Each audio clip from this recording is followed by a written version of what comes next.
All right, welcome in here on this Wednesday morning as we are halfway through the week, halfway through BAMA week. And I want to start it off, before I open too much of the show, I want to give a congratulations to our guy Begus. A resident cloner. Our resident cloner in the chat, Begus Deakus, yesterday. Some congratulations as baby boy Begus Deakus was born at 12:43 p.m. Yesterday, November 4th. 7 pounds, 7 pounds, 9 ounces. As in the great Joey B. That's a true LSU Tiger. That's right. And Begus, hey, if you're going to talk about it, be about it. You don't talk about cloning. If you ain't going to do it, don't talk about it. Begus cloned.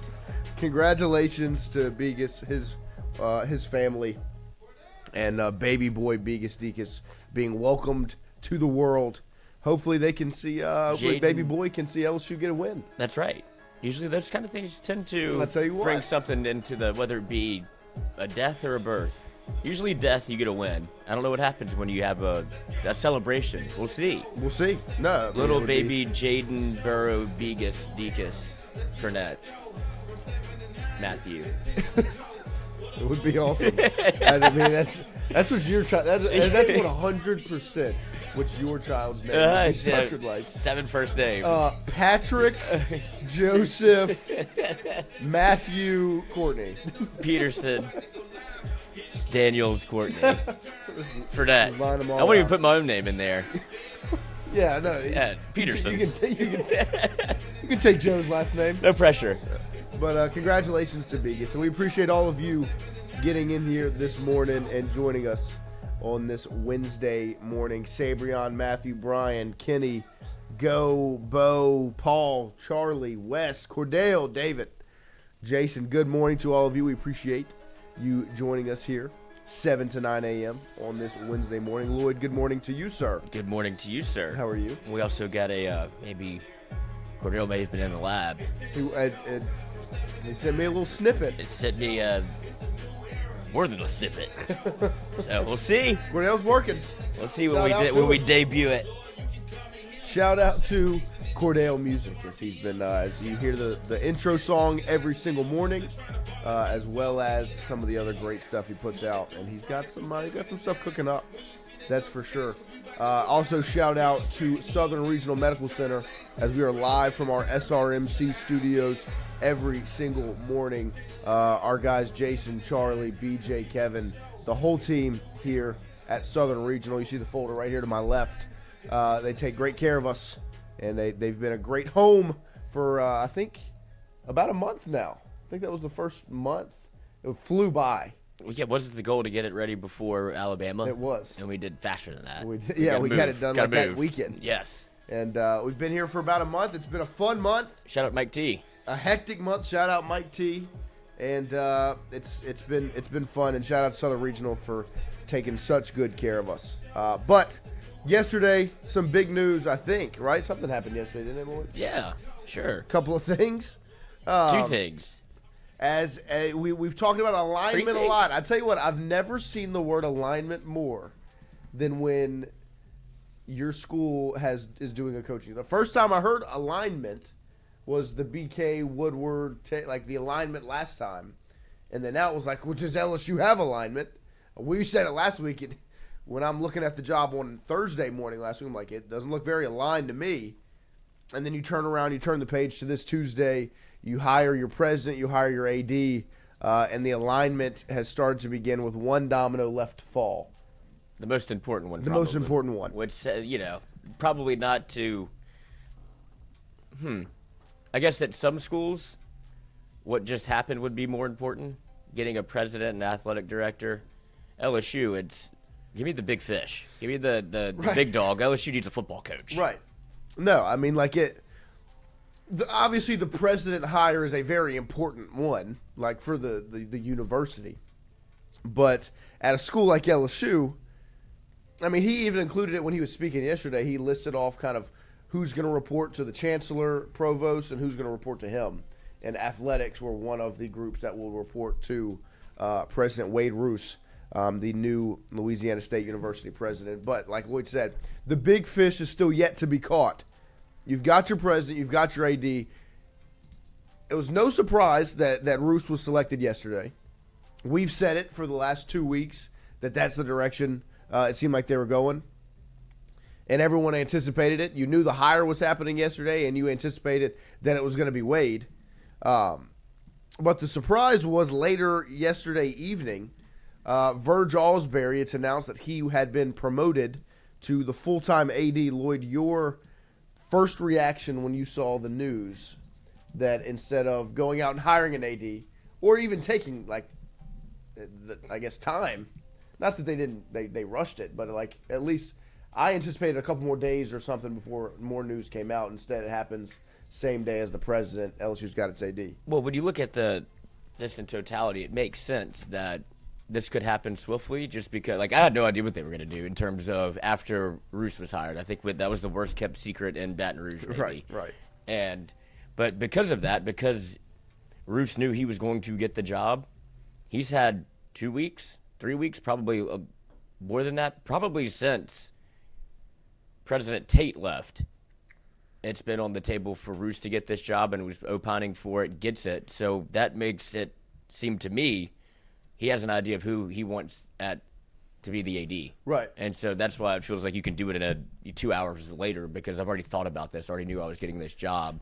And so it's like, well, this is who I want it to be. Once Verge got the interim, and this is how you do, it's like a restaurant. You do like a soft opening. You see the reaction to what people say whenever you even insert any name into that spot as an interim. You're like, let's feel the public reaction to this. And I don't think there's some side, there's one side that will push back against anything.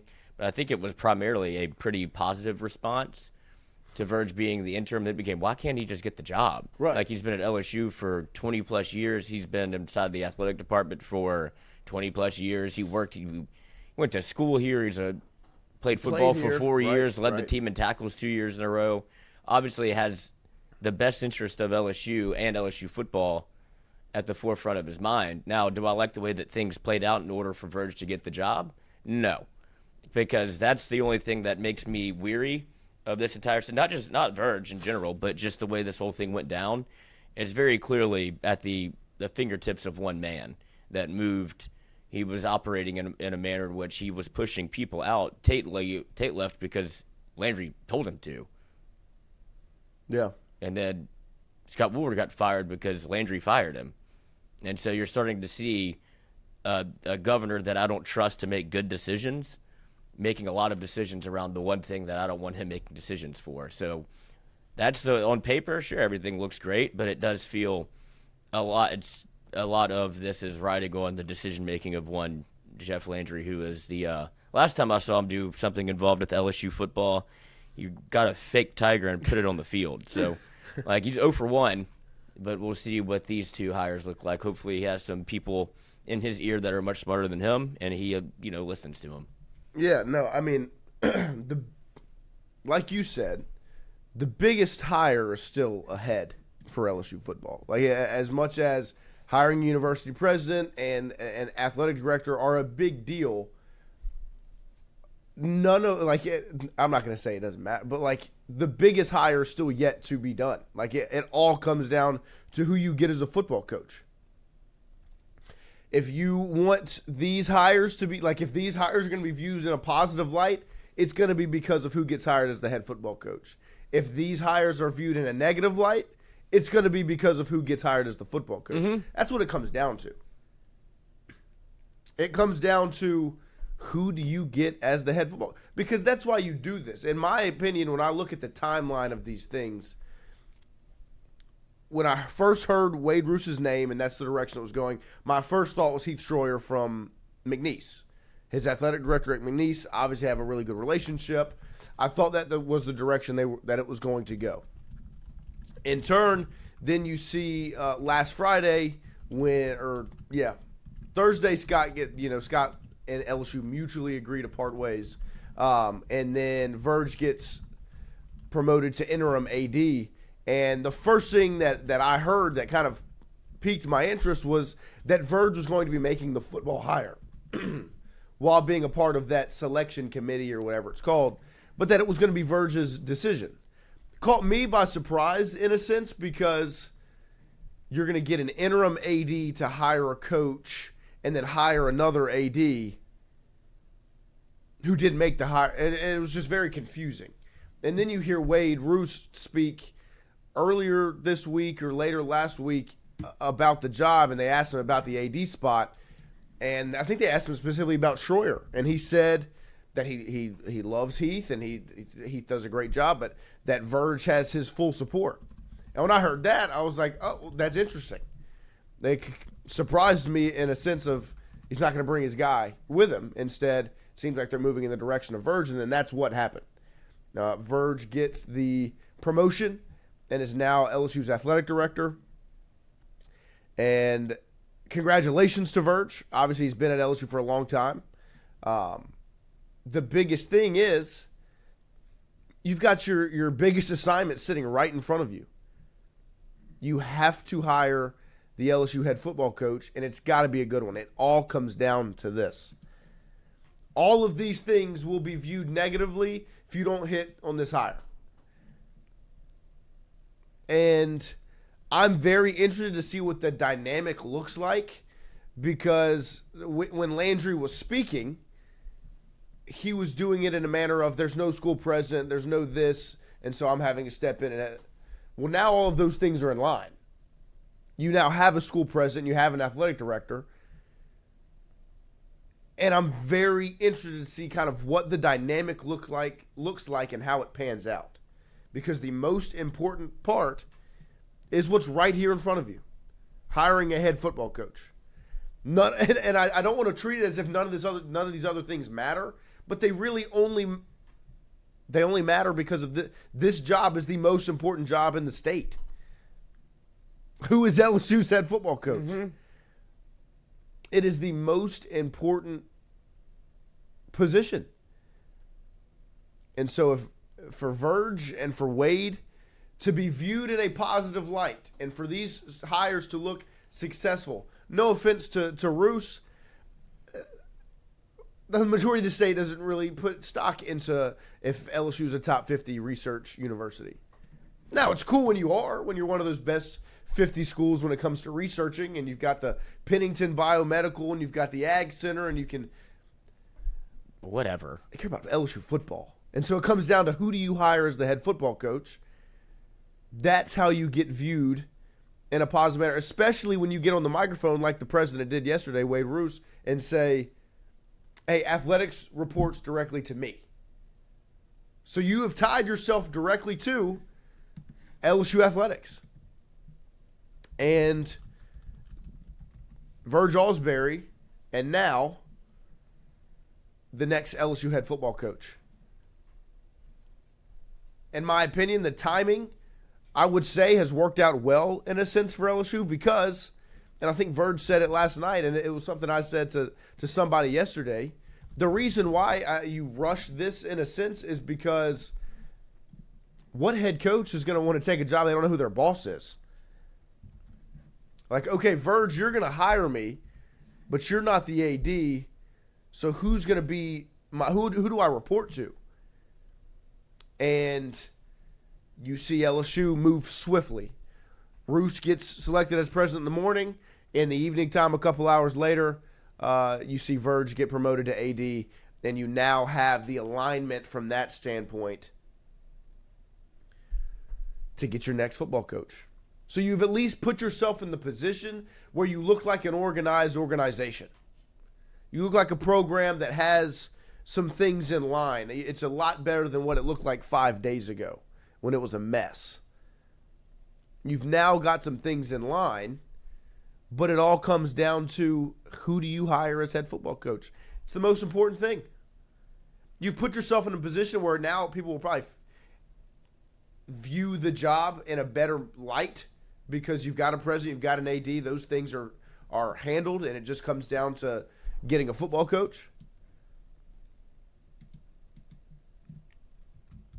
But none of these things are going to be viewed positively or good if you don't go get a heck of a football coach that puts LSU in the position to make the college football playoff. Seeing that 12-team screen pop up on my television last night, and there'd still be no purple and gold on that screen, it shouldn't be the case. When Verge said it on Friday, it's a 12-team playoff.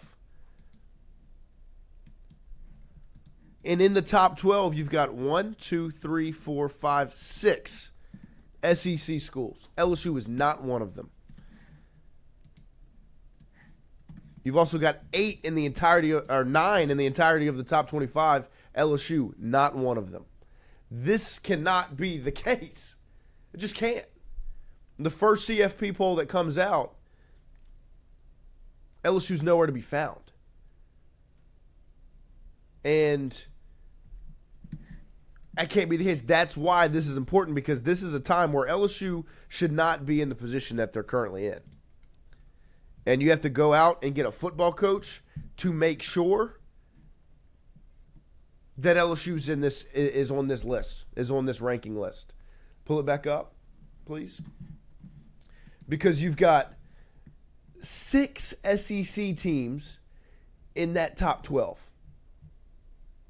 You've got Texas A&M, Alabama, Georgia, Ole Miss, 3, 4, 5, 6. And then at 11 and 12, you've got Texas and Oklahoma. And then you mosey on down and you see Vandy and Missouri and Tennessee down there as well. You have to go hire your head football coach, and it's got to be a home run because LSU has to be on this list. You see teams that have beat LSU. You see teams that LSU is matched up against very soon. And I will say, LSU bias and perspective aside,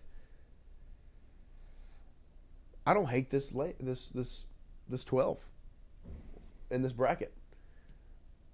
You've got Bama, Ohio State, A&M, Indiana as your 4 with a bye.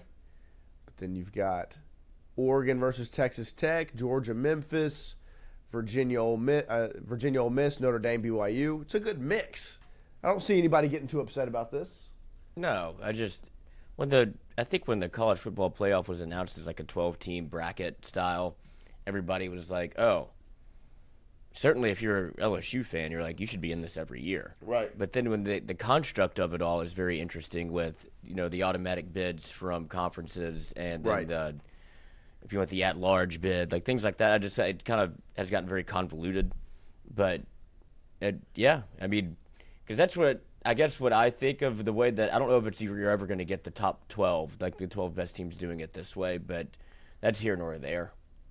This is just the way that it's set up because, my brain says if LSU played Virginia, and not this year, obviously, because I don't trust LSU against anybody.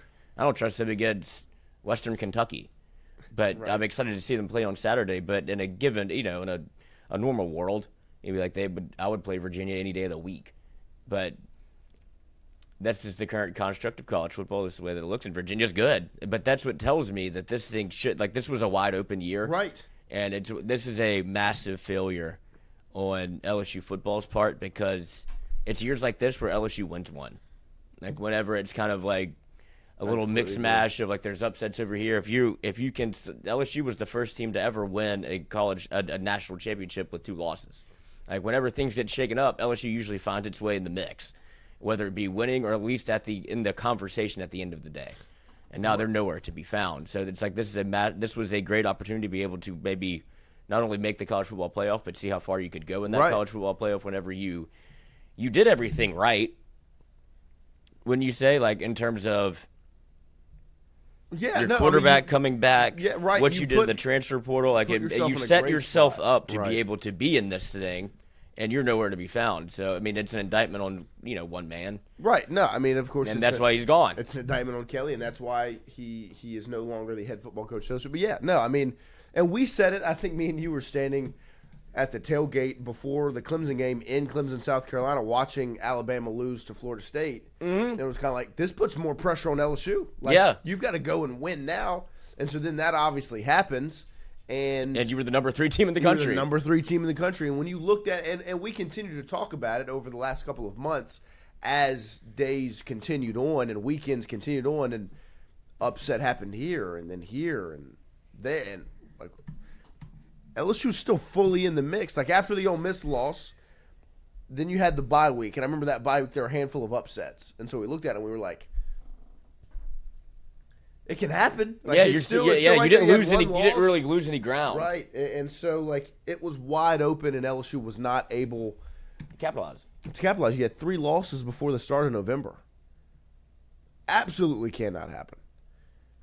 And so, when you look at it, there are going to be years like this. There are going to be years where they're dominant teams, but I think more often than not, it's going to look the way it looked this season because of the way the sport has changed. With the transfer portal and the NIL, there's more of a spread of the talent around the country. And I think more often than not, you're going to see these upsets on the weekends and teams be able to find their way in. And it puts more pressure on LSU to get in, to make a 12-team playoff. When you look at the 12 team, what's the script to get in is to win 10 games. You go 10-2, you're in, especially if you're in the SEC. And so there's no reason LSU can't be a 10-win team yearly. And so that's what is sitting on the desk of Verge, Ausberry, Wade, Rousse, the board of supervisors, Jeff Landry, whoever is making this hire and is in charge. I know they've said a lot of things, and Verge is your athletic director. You would assume Verge is the one making.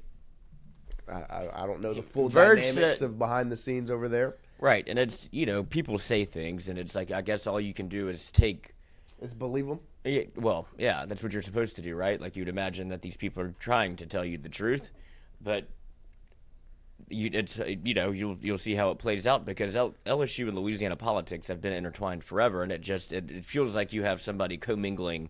That, like, I see it in the chat of people saying, well, now that you have a president and an AD and a provost, it's he'll take a step back. It's like, well, what makes you think that? Now he has all of his friends in there, like, so it seems like he might get more involved. And they clearly owe him something because that's how they got the job. So I don't think he's just going to go away. But once it's hired, the football coach, after that's done, then we'll know. Right. We'll have a better understanding. And I don't know who he wants to be, but that's hopefully Verge. And I think he did a great job of quelling a little bit of these fears. And now it's certainly that he is the athletic director.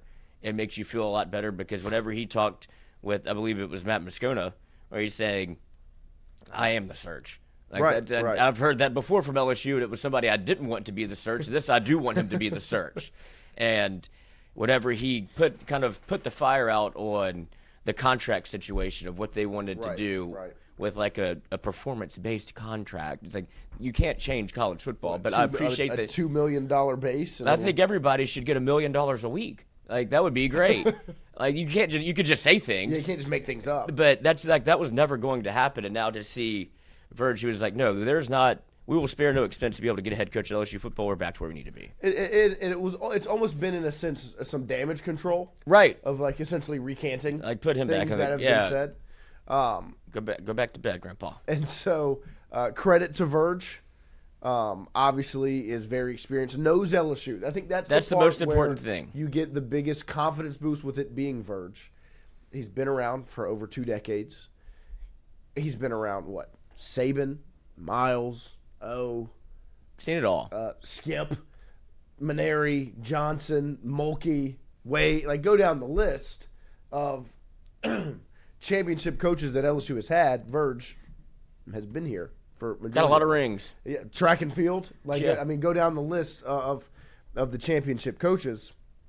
And I also saw this quote. I believe it was the Reveille, the LSU student paper, put this out talking about Rousse, and it said, Rousse has pushed back on his connections to Landry. He told student leaders Monday he thinks the governor's current level of involvement in LSU is not healthy and undermines university leadership. He said he understood why Landry and others would want to step in, given the university's current vacuum of leadership. But he said he hoped to say, we got it from here if named president.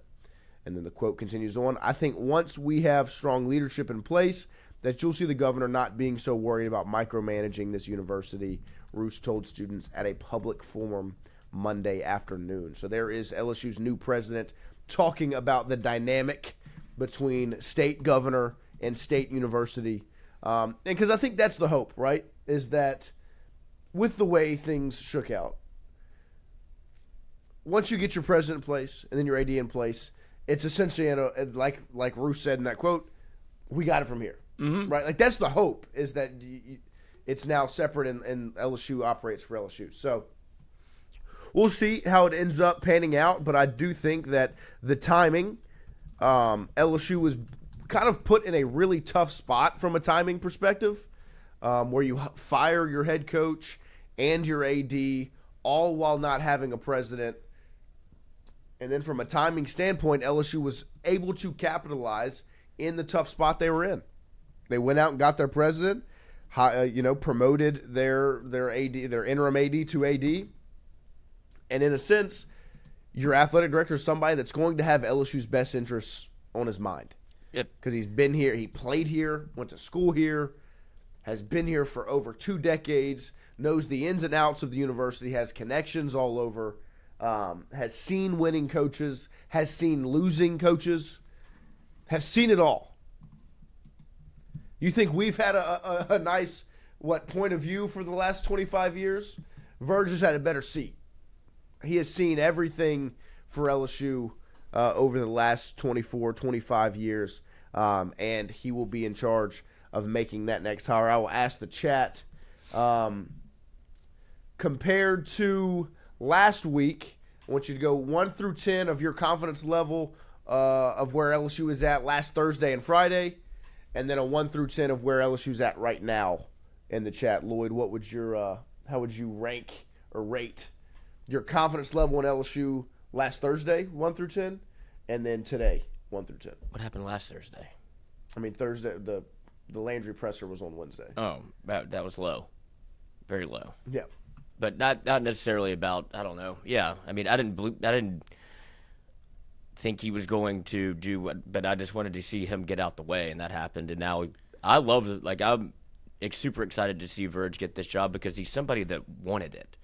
You know, like, for all you could say whatever you want about Scott Woolward, he wanted the job, right? And he understands what it takes for LSU to be successful for the state and for LSU in general just to be a brand. And you heard Verge say that. He's like, LSU is a brand, and that's something that I think is important for people to realize. Like, for him to get that, like right. What LSU has built and all of the alumni and the relationships. And when LSU was good, you have people that could, like the Nick Saban effect. Whenever he was at LSU, you saw that makes the president's job easier because people want to come to LSU.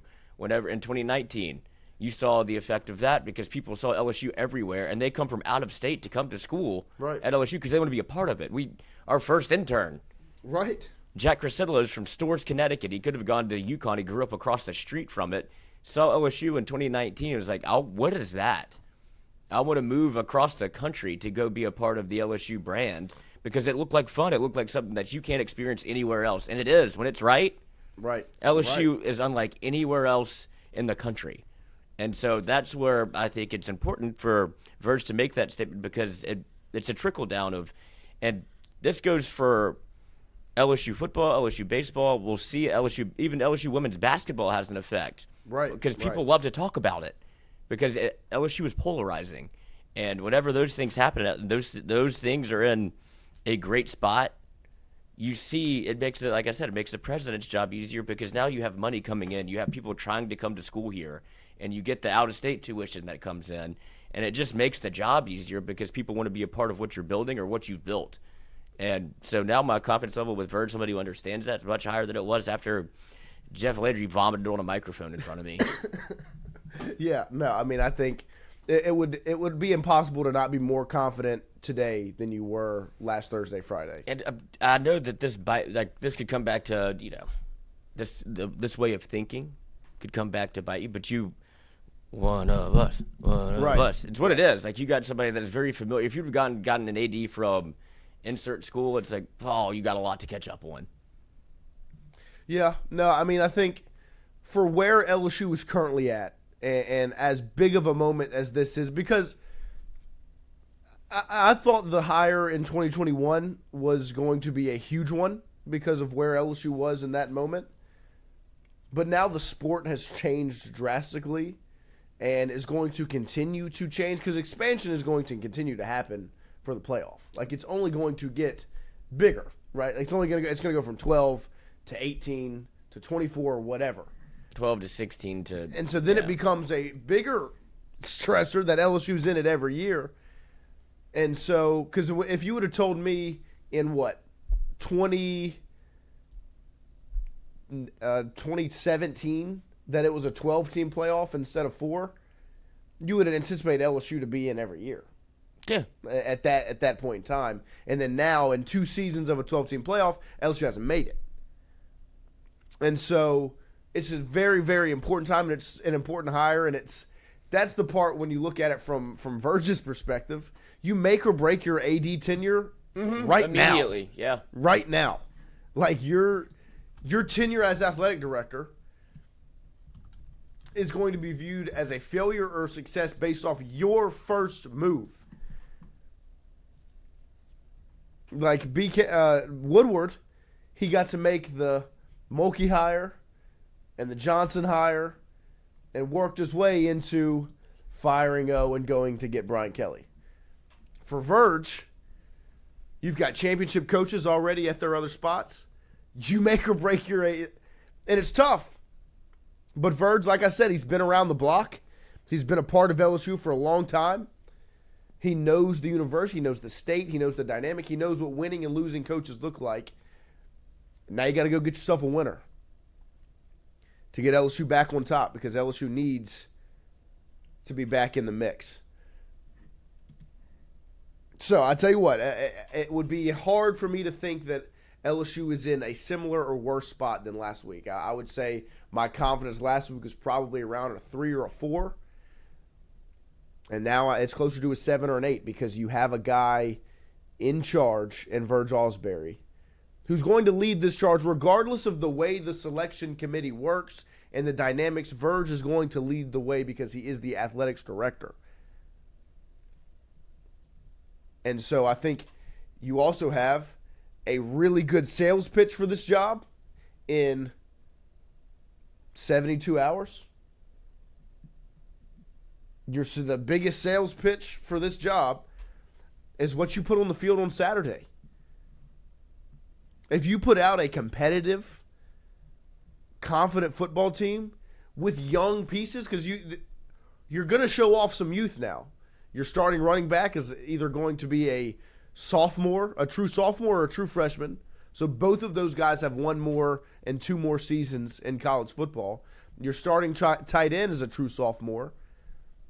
You've got an offensive line that's got youth. Defensively, I would imagine you're going to see some younger guys out there, including DJ Pickett, PJ Woodland, Deshaun Spears, Tylen Singleton, Devon Keys, perhaps. Saturday is a pretty important day. And I know it doesn't really carry the weight in the season that you anticipated. When you see LSU-Alabama match up, you anticipate college football playoff parameters, winner to the SEC championship. That's what it's always been. Right now for LSU, you don't really have that riding on it. What you've got is you want to put a competitive team out there because you still want to make this place look attractive. You've got all this talent, especially talent that could potentially return. Put them on display. Let the country see. Let whoever your next head coach is see what they have to work with. It's a huge step.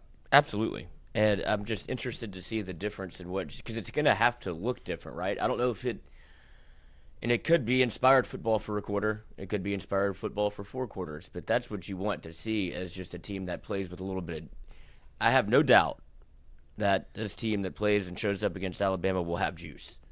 Like, for the first time in a long time, like, you could, I think that they wanted to play, they were playing for each other for sure. Right. I don't think that they ever necessarily quit on their teammates or the team, but I don't think they were very inspired by their head coach and wanted to not only win for LSU, but I don't want to disappoint the head coach. Like, I don't want to win for me. I want to win for us. I want to win for you because you showed me and you put faith in me, and now I want to do this for something that's bigger than me. I don't think Brian Kelly really ever instilled that confidence or that kind of credo for individuals. It was a lot of like coming to the side like I'm about to get my ass chewed out, but it's by somebody that you can't just care today. Like, if Frank is going to yell at me, and I would be surprised first of all, but because Frank delivers a message with his arm around you and tells you 100%, like, instead of just puts his finger in your face and calls me fucking uncoachable. It's like you're uncoachable. Like, you don't coach, so I'd rather talk to somebody else about this. And that's a testament to, like, the character on this team, because Chris Hilton didn't have to take that from somebody that's just not around. But Frank, when he puts his arm around you and tells you, like, hey, I expect better of you. Like, let's go out and make a play the next time. But whatever the message is, it's going to be received differently and delivered differently because they know that Frank cares about the team and cares about them individually because Frank talks to them. He's there for them.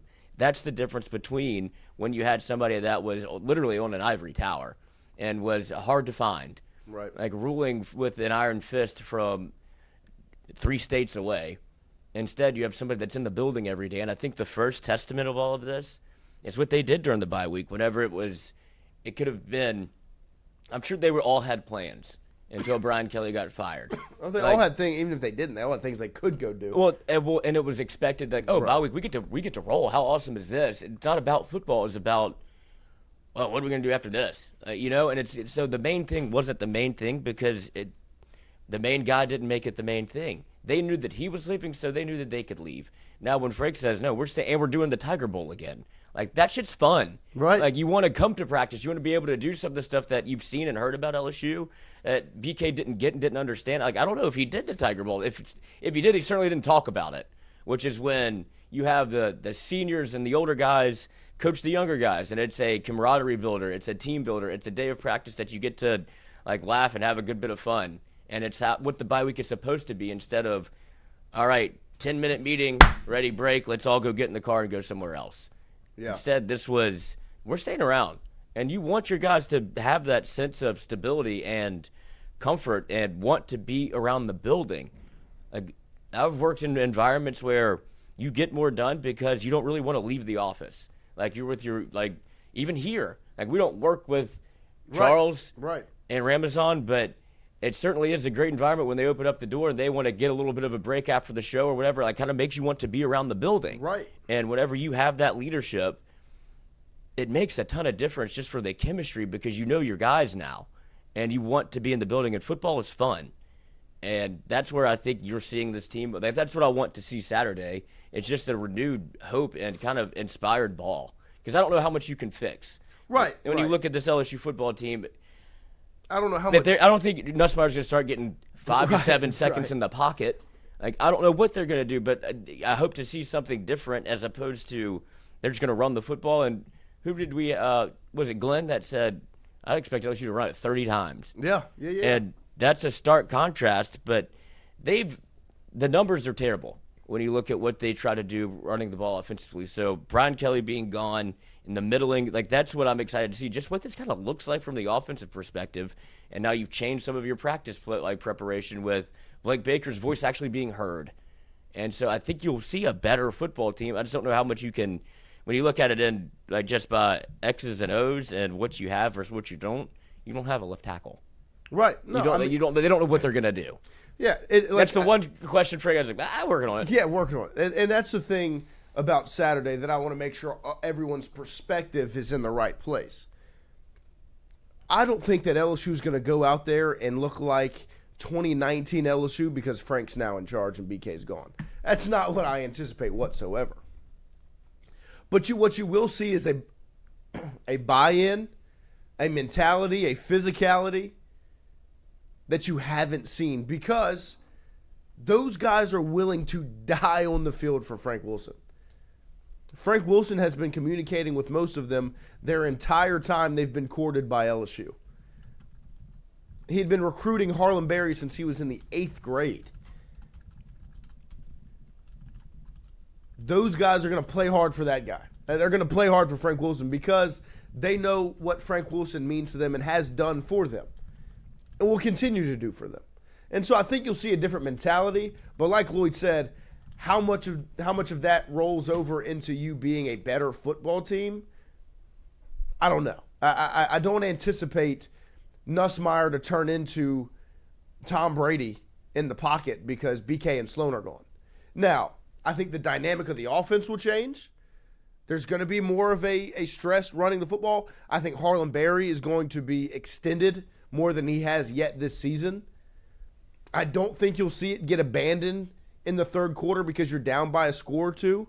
Because that was my biggest pushback against A&M was you ran the ball so well in the first half. The second A&M punched you in the mouth, you freaked out and you got away from it. That's not LSU. LSU, and when I was growing up, was we could be down 4 touchdowns. The running back's getting the football. Now, it doesn't need to be that. But don't get punched in the mouth and then abandon the things that take physicality. And that's what I anticipate to look different. Defensively, obviously I think there's a lot of eyes on if Whit Weeks plays or if he doesn't.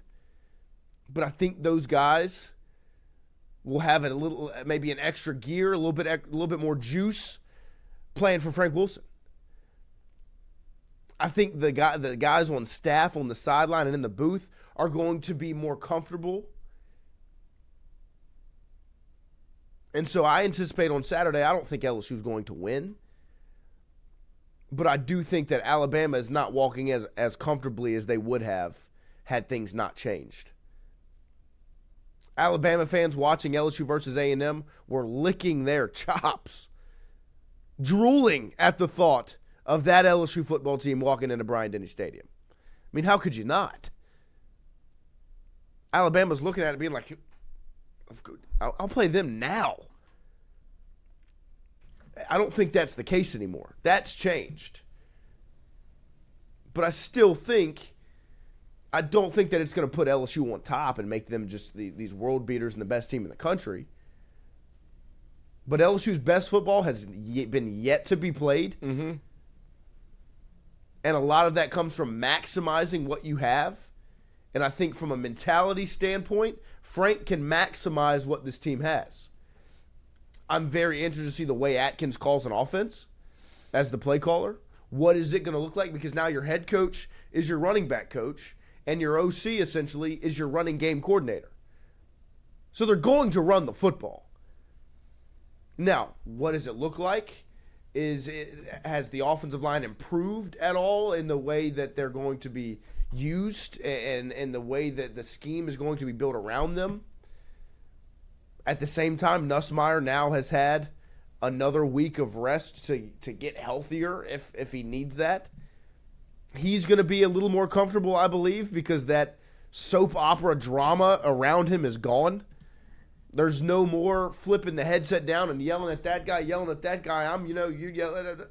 No more of that. That's gone. So 18 should be a little bit more comfortable.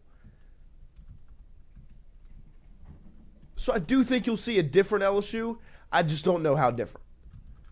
Now, from a mentality standpoint, it'll take a nice step in the right direction. But from a playmaking and a scheme standpoint, how different can it truly look? Stabo 7 running backs have averaged over 6 yards per carry the last few games. They just haven't continued to give them the ball. No, that was my biggest pushback against Texas A&M, was the second A&M went down and scored that touchdown, right, and they went up 21-18, I believe. LSU stopped running the football. LSU decided to go 3 straight pass plays, 3 and out, punt return touchdown. Now you're down 10. Definitely not running the football now. That can't be the case. Harlan Berry looked excellent in that football game. And he's just done this all year. Against Ole Miss, you saw him take a jump and look better after he looked pretty good against Southeastern and Louisiana Tech. And then after Ole Miss, you saw him take another step forward against Vanderbilt. Then he took a big step forward against A&M. Now, and I'm very intrigued of what it's going to look like for number 22 in purple and gold Saturday night. That's where my eyes are going to be. I'm watching Harlan Berry Saturday night. Because like I said, he's taken step after step after step this season. Obviously, him and Frank, very tight. Your OC's your run game coordinator. If you're going to compete and potentially beat Alabama in Bryant-Denny Stadium, you better be able to run the football.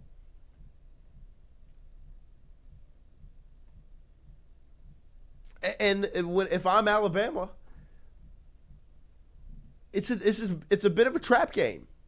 As much as I think they're going to get up for LSU, because it's LSU Alabama and it's what it's always been, it's not the same team it was 2 weeks ago. The team we were talking about 2 weeks ago getting ready for A&M, it's not the same team it is right now. Although it's the same players, it's not the same team whatsoever.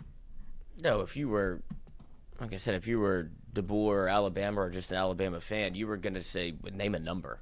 Right. Like it would, and if you were an LSU fan, you'd say they could put, it doesn't, it's not even an indictment on Blake Baker. It's just going to be an indictment on LSU football as a whole, where there was not going to be a strong sense of confidence that after LSU got publicly embarrassed by Texas A&M on their home field, where they took over the stadium that could never be conquered. Like, at least the one thing that you still had was Death Valley. Like, you'll never lose that. They took that. And so then you have a bye week. God, you needed a bye week, apparently, in the worst way possible, because could you imagine doing this without one? Right. Like, all of it. Like, from tip to tail, It'd be a mess. It was insane run of news coverage for LSU because you had a lot to clean up and a lot to do. Right. And I guess that circled the bye week, because I think that was a surprise to many, was we're doing this now. Right. Not because what was the conversation throughout? And they didn't even let you get the takeoff on Sunday. It was all Saturday night after. It's like, well, they're not going to fire him. They're not going to fire him. Like, I would be shocked if they didn't. Like, the nutty conversation around LSU at some point has to kind of stop, because you've seen that whenever they need it, they find it. Right? Like, have you ever seen LSU be concerned with, and this is the biggest buyout they've ever had to pay, but have you ever seen them concerned with that? Or when it comes to hiring a coach, like, I don't know if they have the money for that. I've never seen LSU make a decision based off of financials, but more so out of emotion. No, and the biggest is credit to the money people Right. around LSU. Like the fact that when it came down to it, they've made all of this very easy on LSU. The boosters, you can name them. I mean, you know the same. You've heard the same names I've heard. Right. Whether it's Graves, Bordelon, Landry, whatever. You've heard the names. They don't need the name credit. That's not what they're doing it for. Credit to the guys with the pocketbooks for making all of this not stressful in a sense. Like being like, no. There's a commitment to winning. You only fire BK and make these moves if, like you said, you've got the money to do so. And credit the money people around LSU, the boosters, the donors, the investors, for making all of this possible, because you're not able to be in this spot if you don't have people willing to say, you know what, here's another one. I'll do it again. Right, and that's But you better hit on this next head football coach. Yeah, and then I'll do it again. Right. But because I couldn't imagine a world in which you were going into this Alabama game with Brian Kelly still as your head coach, and it was a lamb to slaughter. Exactly, and then you go, if that's the case, maybe he does get fired after Alabama, but the thought process of you got to wait at least 2 years, like to where until the buyout gets tenable. It's like there is no way that you can see what you saw versus A&M and go, I'll sign up for 2 more years of this. Right? No, you can't. And then if you would get dog walked against Alabama, because I don't think that man inspired any confidence. Now, at least you have a sense of inspiration to even watch LSU play. Like that, as soon as that happened and Frank was named interim head coach, everybody goes, watch out. Well, there's a level of excitement around the program right now that was completely, like I said, I think last week, there was negative excitement around LSU where you were dreading to watch the football game. Oh, if LSU didn't have a bye week and they played a home game, there's a lot of people that say, I'm not doing this again. Of course not. It would have been, like, you would have seen LSU very publicly lose the credibility it had built up. And now can you get it back? Absolutely. And you're starting to see that because you cut out what was kind of killing your credibility. And now you have an opportunity to say, look, LSU was in a place where they pulled themselves out of it already. Right. That's what it feels like to me. And now just to go play inspired football is perfectly fine. And I do think that they'll look different, but I don't know how. But if you could, it's the oldest adage in football. You run the ball, set up the pass. And that's all we're trying to do here. If you can have some sort of identity that you can find, I think that helps LSU, and it certainly helps because even when you were running the football, you saw the guys on the outside. They didn't quit. They wanted to block. Trey'Dez Green is the only successful running play LSU has is Trey'Dez Green in motion going to have to clean out or scoop out an edge or go find a linebacker at the second level. That's not what he came to LSU to do, but he's willing to do it because it helps with team success. So I think the character of the guys on the team is great. You haven't seen really, aside from, I guess, bad body language from Nussmeier, but I think he's going to play the best game of the season, I believe, Saturday. Because he doesn't have that lingering every ailment that LSU had that reverted back to the LSU offense and Garrett Nussmeier, all of those things are gone. And so now you feel like you have an offensive coordinator and Alex Atkins, who's had only really success. Like I was just going through his resume. Whenever he was the assistant head coach, offensive line coach at Tulane, and run game coordinator in his first season with the Green Wave, remarkable turnaround from the 118th rushing team in the country to the 26th best rushing team in the country.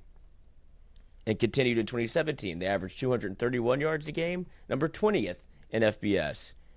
In his final year, 23rd highest rushing average in the country at 218 yards a game. And this only continued until he went to when he went to Florida State, offensive coordinator, 13-1, won 10 games. They were number 10 nationally in total offense with 484 yards a game. I understand that Florida State had good players, so does LSU.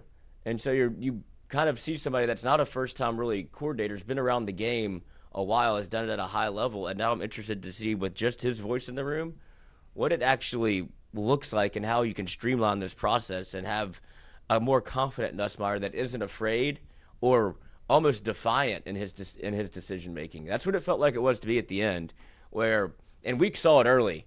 Oh, yeah. Whenever he threw that a terrible interception, and Brian Kelly he couldn't wait to jump his ass, and Nuss is just like, I'm over you. Right. I'm not listening to this anymore.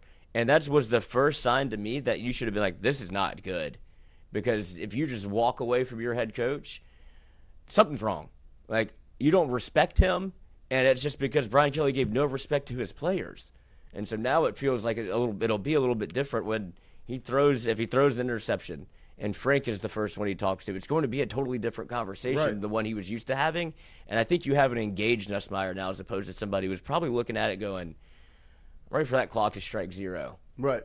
And I think from a standpoint of running football, I know a lot of people's mindset is that LSU can't, and I agree. Like they're not going to turn into this offensive line that can just move guys and shake the world and create lanes.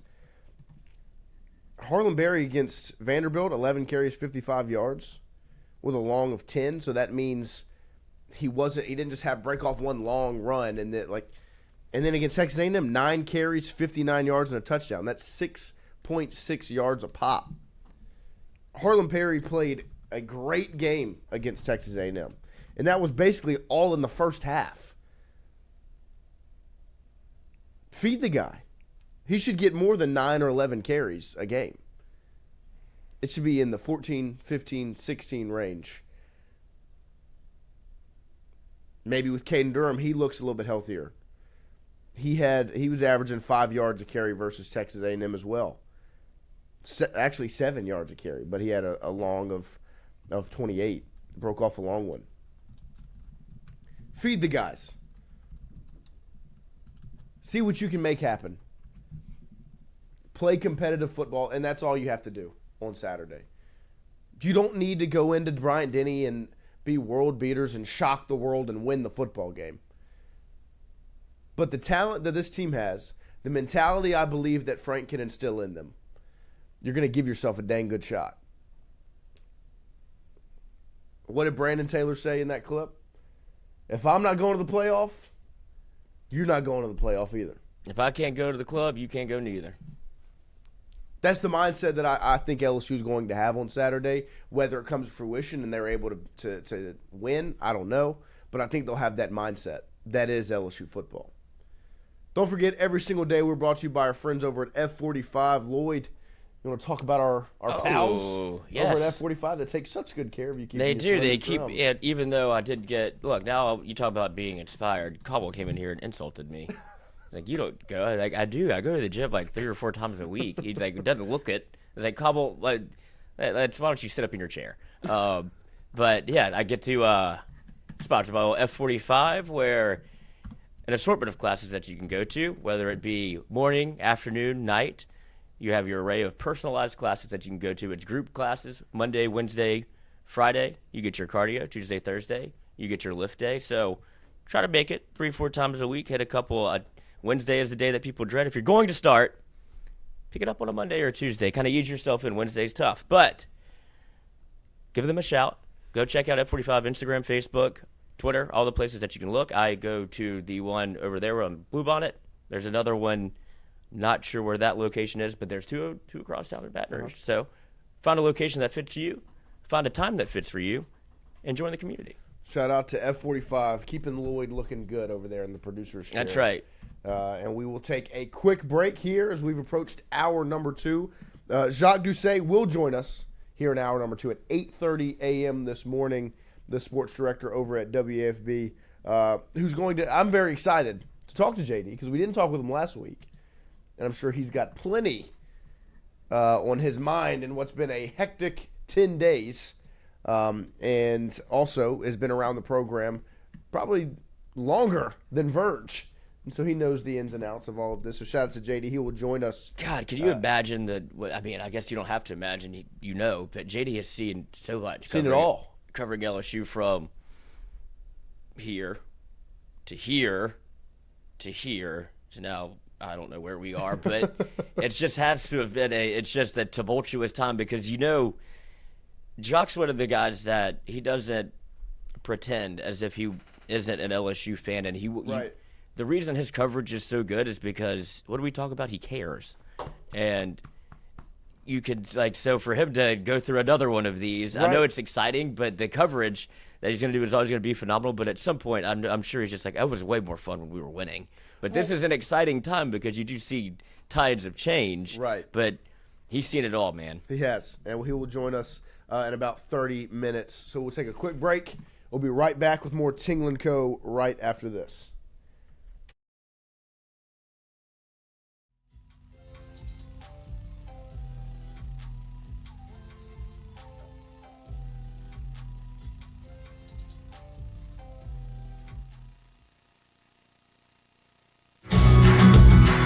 Wardo's was created in honor of Alan Ward Granning III, fondly known by family and friends as Wardo. In 2019, the oldest brother of the tribe passed away unexpectedly. His remaining siblings and loved ones wanted to honor his memory in a special way. In 2022, Ward's family decided to combine the need for a sandwich shop in downtown Natchez with a desire to pay tribute to Ward's love of good friends, good times, and great food. Through blood, sweat, tears, and countless hours of hard work, Wardo's was born.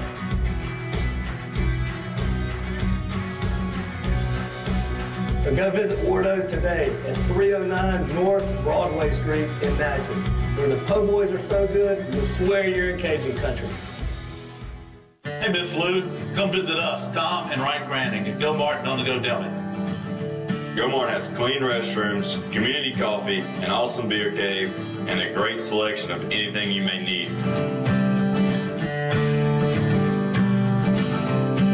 Located at the corner of Highland Boulevard and Highway 61 South in Natchez. Also stop by Wardo's Po' Boys at 309 North Broadway on the beautiful Natchez Bluff, where everyone is family.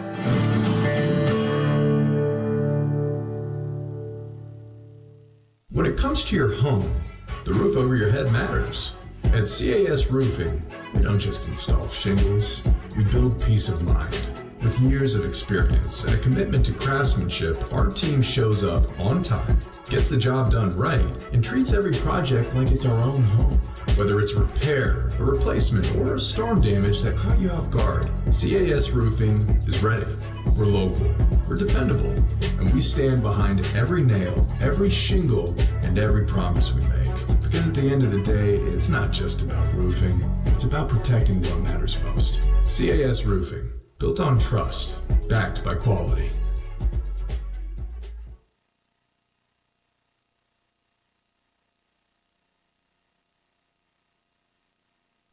When it comes to your home, the roof over your head matters. At CAS Roofing, we don't just install shingles, we build peace of mind. With years of experience and a commitment to craftsmanship, our team shows up on time, gets the job done right, and treats every project like it's our own home. Whether it's repair, a replacement, or storm damage that caught you off guard, CAS Roofing is ready. We're local, we're dependable, and we stand behind every nail, every shingle, and every promise we make. Because at the end of the day, it's not just about roofing, it's about protecting what matters most. CAS Roofing, built on trust, backed by quality.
Wiley for three.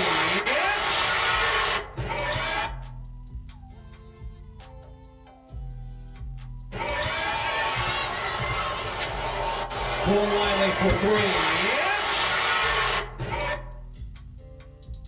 All right, welcome back. Hey, hour number 2 getting underway. The LSU Tigers, those fighting Tigers. LSU women's basketball, the number 5 ranked team in the nation, took on the Houston Christian Huskies last night. Obviously, not some big-time opponent, but they did what you're supposed to do when you play a lesser opponent. They won 108-55, a 53-point margin of victory. Led the way did Mylasia Full-Wiley, as you saw in that clip right there, as she scored 21 points. Here's Michaela. I mean, anybody can get that. I don't care who you're playing. Yeah. Talk about talent. I mean, from a talent standpoint, a skill standpoint, Mylasia and Michaela. KG got going a little bit too. Pretty special. Yeah, no, I mean, I'll run down the stats here. Mylasia Full-Wiley, 21 points, 4 rebounds, 2 assists, 7 steals, 2 blocks, 8 of 14 shooting on the night, 2 of 5 from 3. Got to the line, shot 75% there, so you saw her get 21 points. And to me, one of the numbers from a team standpoint is the steal number. They got 23 steals last night. And like I said, lesser opponent, but what are you supposed to do? You're supposed to turn them over a bunch and score a bunch of points. And you scored 108 points, and you forced them to turn the ball over 33 times. You got 23 steals, 7 blocks. Also, last night, Michaela Williams, 14 points, 7 assists, 4 steals. Flaugier, 12 points, 6 rebounds, 4 steals, 3 assists. A little rocky. She didn't shoot the ball particularly well. She was 3 of 10, got to the line. But I really liked what I saw from Michaela. I mean, 7 assists is a really good number for her to sit at. You saw Jada Richard play the point guard position relatively well. Also, some freshman flavor, as you saw Zakiya Johnson, 11 points, 11 rebounds with a double-double. Grace Knox, 10 points, 4 boards, 3 steals, 2 blocks. That's what I was talking about yesterday, where you've got talent all over this roster. Those two are going to be fun to watch, 23 and 12. Mylasia Full-Wiley and Michaela Williams. But it was good to see the Tigers back on the hardwood last night as they handled business 108-55. I really liked what I saw from Michaela. I love Mylasia off the bench. I know a lot of times you could look at it and say, well, I want my best 5 starting the game. The strength of this LSU women's basketball team is guard play, perimeter play. As much as you've got some good interior presences with Amaya Joyner, Kate Koval, Knox, and even Zakiya Johnson, what you have on the outside at the guard spot is the strength of your team. Flaugier Johnson, Michaela Williams, Mylasia Full-Wiley, Kaylin Gilbert, those talented guards are the strength of your team. And I love the idea of, similar to the last year of Will Wade, when Tari Eason was obviously your best player. He was 6th man of the year in the SEC because you brought him off the bench because you needed that spark of energy. I love the idea of Mylasia coming off the bench. I'm not saying she can't start or shouldn't start. And if they start her, hey, more power to you. I love the idea of her coming off the bench because it just gives you that oomph, that extra spark. Not because she came off the bench and she played 21 minutes. The most minutes on the team played was Michaela with 23. So, like, it's not like she's just this bench warmer. She's coming off the bench and she's going to play the majority of the basketball game. And I love the idea of having that spark, that skill, that talent, where off the bench you get 21 points, 7 steals, and 4 rebounds. It's going to be a hard team to beat when that's coming off the bench, especially with the talent you already have. They're going to be a hard team to guard. And the second thing after Mylasia coming off the bench that I love is seeing these freshmen. You've seen Zakiya Johnson play her way into an opportunity in the starting lineup. She goes out there, 11 points, 11 boards, and a block, shooting 50% from the field. A true freshman getting out there, showing what she's got. Grace Knox as well. 19 minutes, 10 points, 4 boards, 3 steals, 2 blocks. Stuff in the stat sheet. Barrage and Hines also, got out there combined for 6 points, 4 boards, 2 assists, a couple steals. It was good to see the freshmen get out there and show what they got, get adjusted to what LSU women's basketball is all about. But really, when you talk about what you want your team to do in a game like that, it's shoot the ball well, score points, and force the lesser opponent to turn the ball over. You should be able to take what you want. And they forced Houston Christian to turn the ball over 33 times last night. And LSU obviously was able to put up 108 points on over 50% shooting. Also shot over 50% from 3, which is a pleasant surprise because that's one place where they've not been super good over the last couple of seasons of shooting from the perimeter. They've been very good defensively. They get out in transition. They've been really good in the post. Now you see they shoot 7 of 13 from 3 last night, which one shows me they're not settling because you shot 79 field goals in that basketball game, and only 13 were 3. So you're not settling for perimeter shots. You're taking the advantage of your advantage against a lesser opponent and getting to the rim and scoring. But when you shot them, they were good shots and they fell. You also out-rebounded 45-26, 21-9 on the offensive glass. All of these numbers, yes, they can be inflated a tad because of who you're playing, but to me it checks the box of what you're supposed to do. You're supposed to out-rebound Houston Christian. You're supposed to force them to turn the ball over 33 times, and you turn that into 46 points. LSU went out, took care of business last night. Not putting too much stock into it, but I liked what I saw from the talent on this roster, the structure, and just the mindset of the way they went out and played against a lesser opponent. And that PMAC is fun whenever LSU women's basketball is out there. That's for sure. The atmosphere is second to none. And I love the way that the LSU faithful continues to show out for that squad. Oh, Mulkey's got her own army. Oh, yeah. And it's exciting because you know that you're going to get one thing. And Kim Mulkey was, and I believe we have the, I'm going to grab the video real quick of her talking about, everything that's going on amidst. She's not the only one that has, that is dealing with this. And she's just started basketball season. She could have been distracted. Absolutely. She knows Scott. Part of the reason she came back here was not only to be back in Louisiana where she's from, but she had a relationship with Woodward. And now she has a relationship with Verge, and she talked about both, as I'll grab this clip real quick, because I think Kim Mulkey is a voice that should be heeded whenever it comes to not only not only Louisiana athletics, but just Louisiana in general, because she is, like I said, people talk about fit, and she's probably the reason that people do it and get confused about what we mean sometimes. It doesn't have to be Kim Mulkey from Ruston. Kim Mulkey is that is the ultimate fit, right? Like that, a winner, that's somebody that cares, that's from the state. Like you're very rarely going to check all 3 boxes and be a Hall of Fame head coach that has a relationship with Michael Jordan to where she gets introduced at her Hall of Fame by Michael Jordan. Like that, she kind of is a one of one.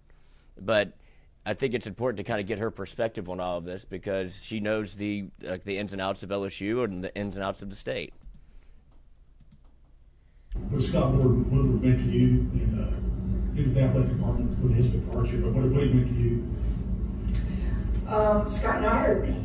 So anytime a coach is hired by somebody, you have special feelings.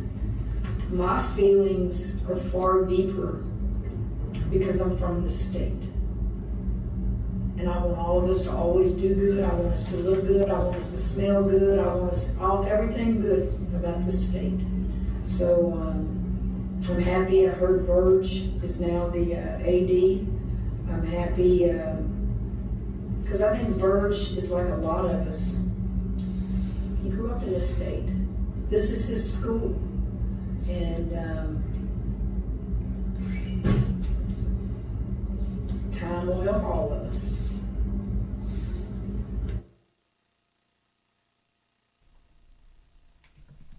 Obviously, she has a very close relationship with Scott Woodward, the AD that hired her, brought her back home to LSU.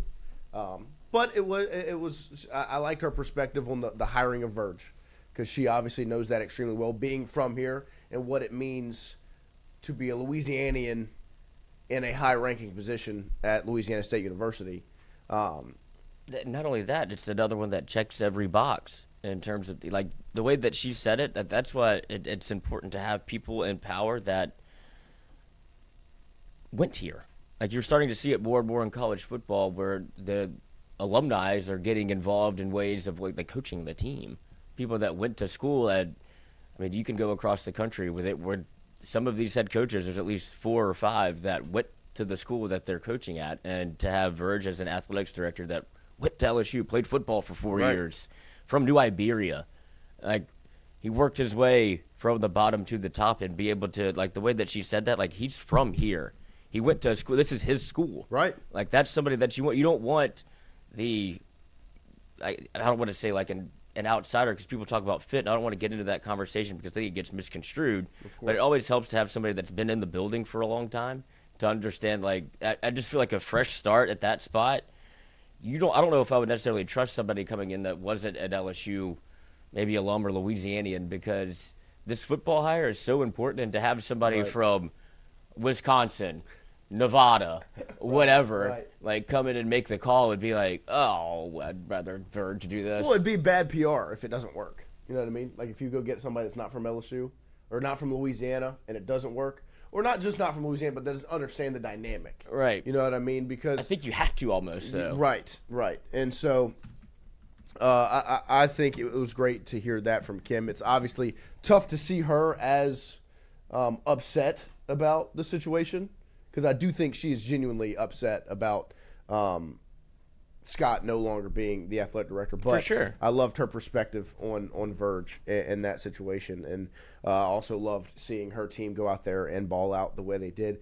Speaking of balling out, I want to give some credit to LSU soccer, as LSU took down Tennessee last night 2-0 to advance to the SEC tournament semifinals, where they will match up tomorrow night against, I believe, Mississippi State is who they will play.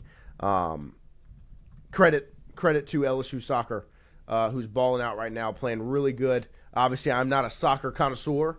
I don't know too much about the sport, but I know what it looks like when you're playing well.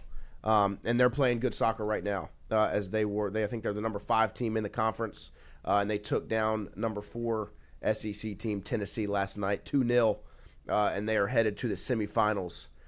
Congratulations to everyone on that team, and I just want to make sure we gave them a little shout out, because obviously one thing LSU loves is a winner.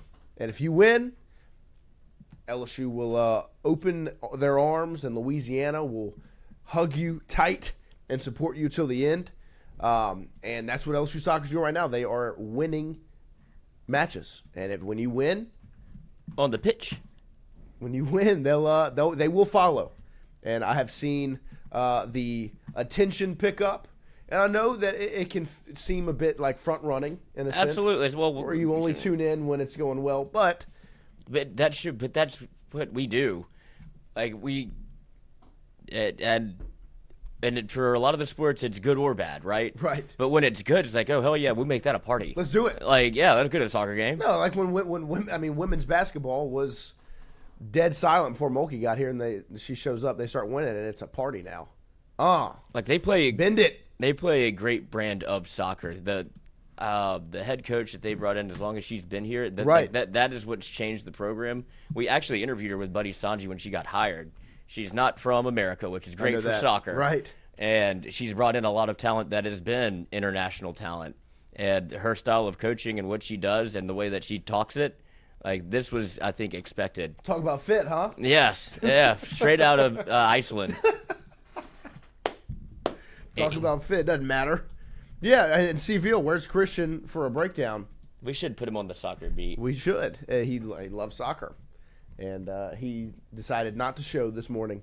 Christian, I guess, is sleeping in after his I wonder if he passed or failed his exam yesterday. Yeah. I mean, he certainly had a strategy. She's from Wales. Yeah. No, I remember because when they were, I think, 2021 or 2022, they were also very, very highly ranked and playing. They were like undefeated at one point.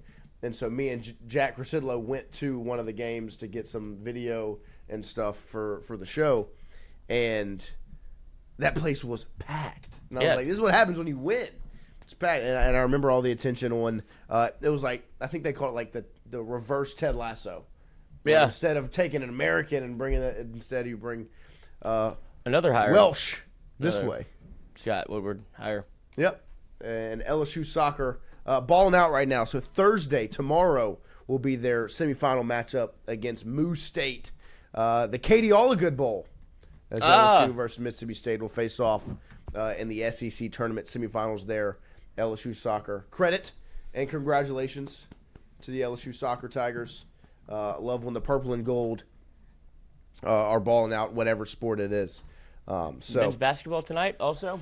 Men's basketball will be tonight. Get that kicked off and started as they face off against, who was it, Northwestern State?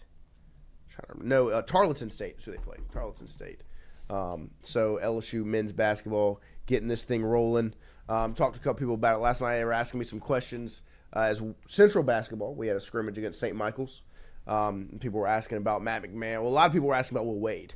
That was the real question. It was like, so now that we've got McNeese as president, does that mean Will's on the way back? Which, of course, is everyone's first thought. And look, I mean, I don't know. I mean, obviously, Landry wanted Wade. Wade ends up at North Carolina State, which is a great gig. Like, it really is a great job where you're in the ACC, you're in North Carolina, which is essentially a basketball state. But you don't have the same pressure of a North Carolina or a Duke. And he went out and he had quite the debut. Willie the kid did with the Wolf Pack up there in Raleigh. So look, but I do know Will loves LSU. He loves the state of Louisiana. But right now the focus is on Matt McMahon, this roster that they've committed money and time to build, and the pressure's on. And I'm ready to see what LSU men's basketball has in store because I do think they have the pieces. And I said it yesterday. If you've got the pieces, it falls on coaching. And that's the position that Matt McMahon is in. And I think it's the position you want to be in when you're a coach. When you're a coach and you believe in yourself, you want to be in the position where the pressure falls on you. My players aren't good. No. You want the pressure on you. When you have the talent, get the most out of them. That's why I'm excited to see what it looks like for LSU men's basketball. And I don't know how much you'll learn from tonight because they're playing Tarleton State, and it's not exactly a big time matchup. But then you've got on next Monday where you should be somewhat excited, where you're going to face off against UNO, and I know that can be looked at as it's the Privateers. No. Master P, the general manager over there for UNO. The Privateers took down TCU 78-74 just the other night, where you saw Colton Benson, 22 points. As UNO, I saw Master P showed up with a Bible and a slingshot. And he said, David versus Goliath? We've scheduled a couple Giants on our schedule, and we're prepared to take a couple down. It might start tonight, and then it did as they took down TCU in their season opener. So it'll be a tough matchup on Monday for LSU, but they get it started tonight against Tarleton State, who is 0-1 on the season after they lost 96-76 to SMU to start their season off. LSU is favored by about 17.5 points. So we will see what LSU men's basketball has in store as they get the season tip-off for basketball. Their first big-time matchup will be, once you get into December, they've got Boston College in the ACC SEC Men's Challenge. And then in the Coast to Coast Challenge, they'll face off Texas Tech, who's number 10 in the country. They've got SMU also in the Compete for Cause Classic. So you will see some big-time scheduled games coming right up for LSU men's basketball once you get into the month of December. What we got here? There's the Privateers. who LSU's got on Monday.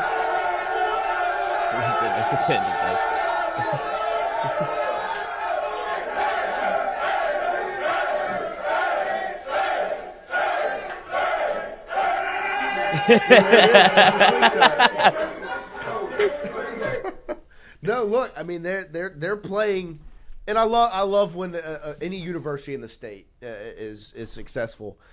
They're playing inspired back, like they played tough against TCU the other night to get that win, and then you see the vibes that they have in the locker room. That's a team that loves each other and excited to play, and those are the ones that can catch up and bite you. Yep. Especially on a Monday night at the start of your season. I advise everyone to get their butts in the PMAC next Monday. Obviously, be there tonight for LSU Tarleton State, but next Monday a matchup against Master P and UNO. Go check it out, and we'll see how LSU men's basketball can perform in a potential trap game. We'll take a quick break here. We'll set up Jacques Doucet, the sports director over at WAFB, to talk about LSU football, LSU administration, LSU period. We'll be right back with JD after this. Wardo's was created in honor of Alan Ward Granning III, fondly known by family and friends as Wardo. In 2019, the oldest brother of the tribe passed away unexpectedly. His remaining siblings and loved ones wanted to honor his memory in a special way. In 2022, Ward's family decided to combine the need for a sandwich shop in downtown Natchez with a desire to pay tribute to Ward's love of good friends, good times, and great food. Through blood, sweat, tears, and countless hours of hard work, Wardo's was born.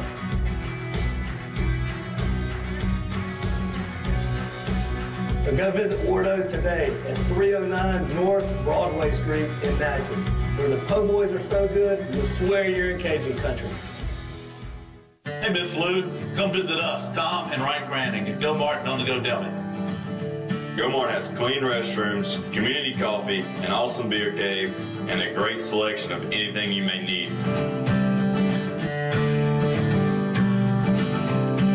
Located at the corner of Highland Boulevard and Highway 61 South in Natchez. Also stop by Wardo's Po' Boys at 309 North Broadway on the beautiful Natchez Bluff, where everyone is family.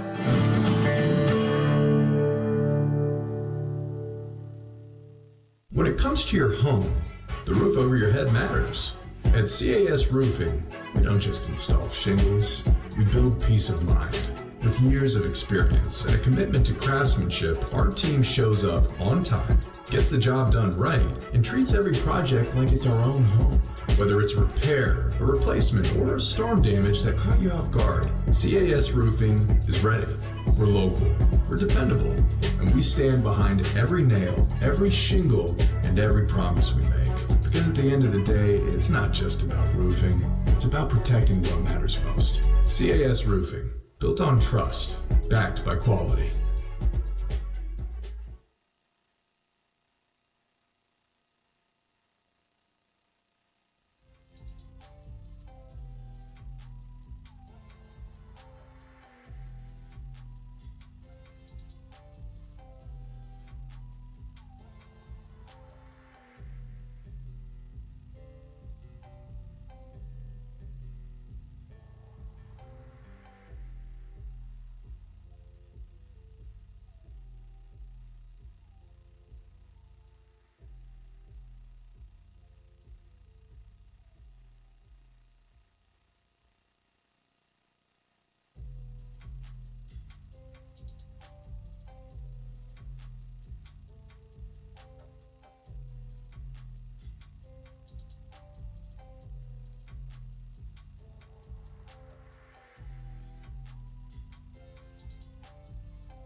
close out hour number 2 here on this Wednesday morning here at Tingle & Co. We appreciate all of you hanging out with us as always.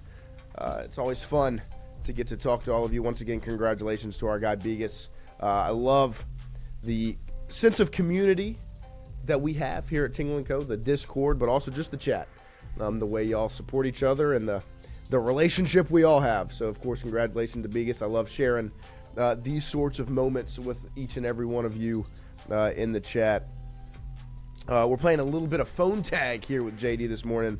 We're having some phone trouble, so we'll see if we can get him in later on this morning. If not, that is all right. We know JD is a hard-working man. He's got a lot on his schedule right now with everything that's going on around LSU. While we were talking about basketball, New Orleans basketball specifically, and another terrible day for Christian to miss, as the Pelicans have reached 1-6. They started the season off, of course, 0-6. They come back and they get a win last night against the Charlotte Hornets in New Orleans, 116-112 to get their first win of the season. Some of the scores from last night: Trey Murphy, 21 points. Jose Alvarado, 18 points. Sadiq Bey, 17, but the biggest part of the night was Derek Queen, the rookie, obviously, that the Pels traded away their future for, where you saw during the draft they got rid of some future first-round picks to go and get Derek Queen, I think with like the 11th or 12th pick, something right there in the lottery. The rookie out of Maryland in the fourth quarter last night, 12 points, 7 rebounds, 4 assists, 3 steals, shot 5 of 7 from the field in the entirety of the fourth quarter, the full 12 minutes, with a plus-minus of 10, plus 10.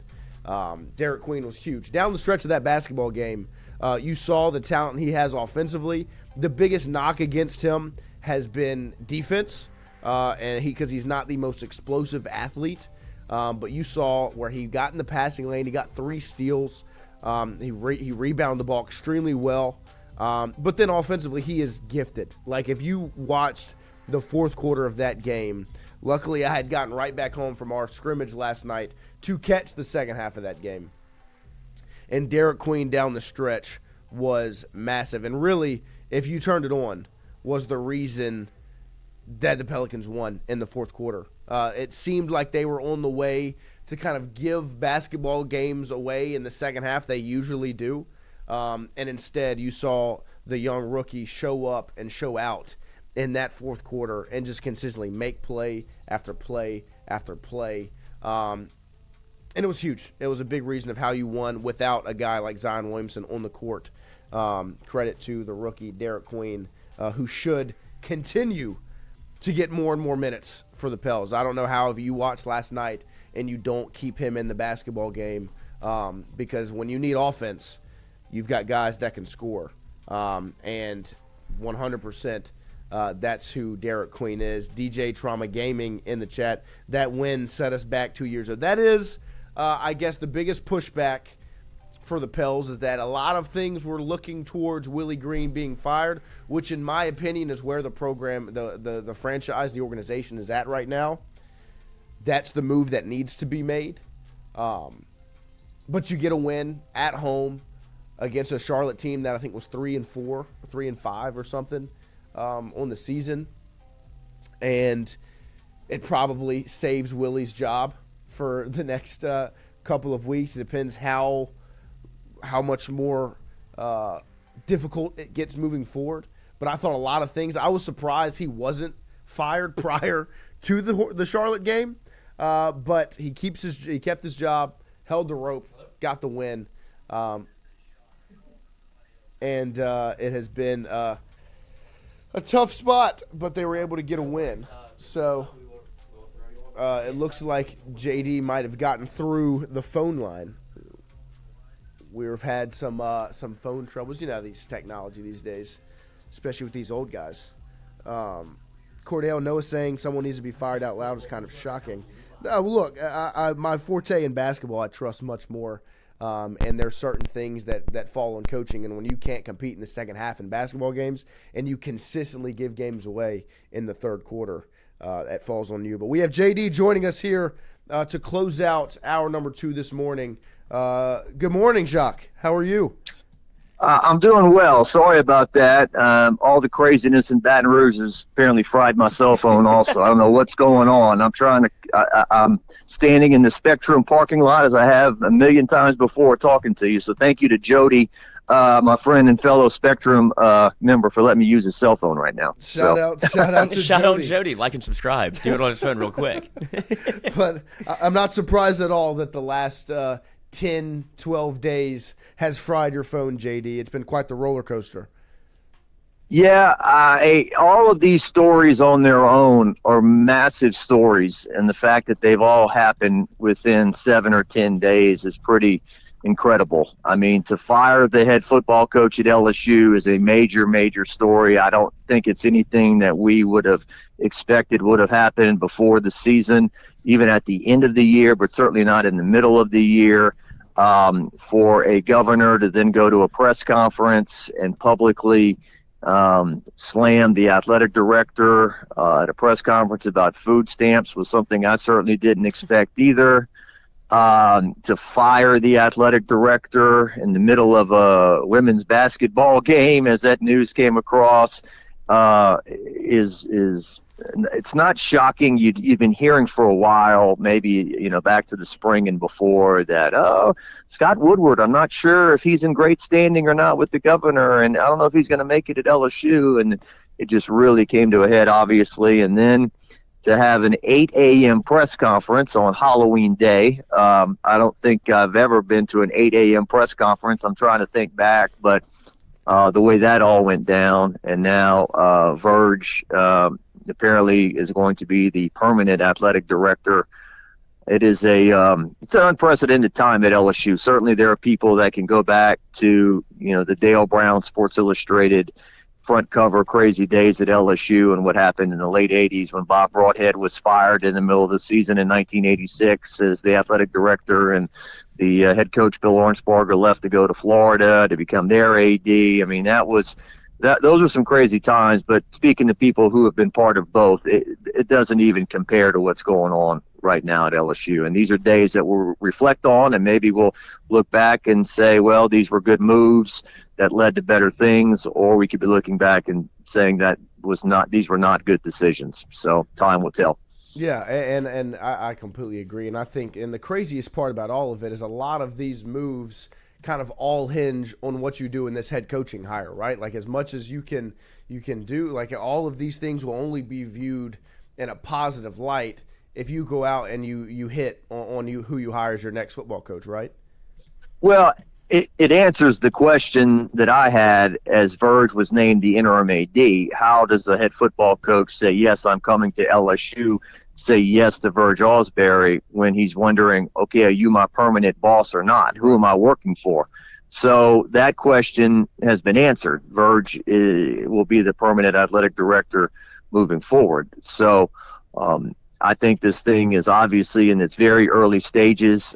Maybe there are some people that can say they've got a good idea of who the next head coach is going to be. Does Verge have somebody on the line already, ready to bring to the podium? I have no idea. So, last time LSU had a coaching search, Brian Kelly wasn't introduced until I think a couple of days after the regular season finale against Texas A&M in 2021, right after Thanksgiving. So, do you follow a similar, calendar pattern this time around? I'm not sure, but at least you know now who your athletic director is. You know who your president is going to be. I was joking. LSU's going with co-coordinators at LSU. We got two guys, that could be leading the way there. Right. But the governor has been, from what I can see, quiet over the last several days.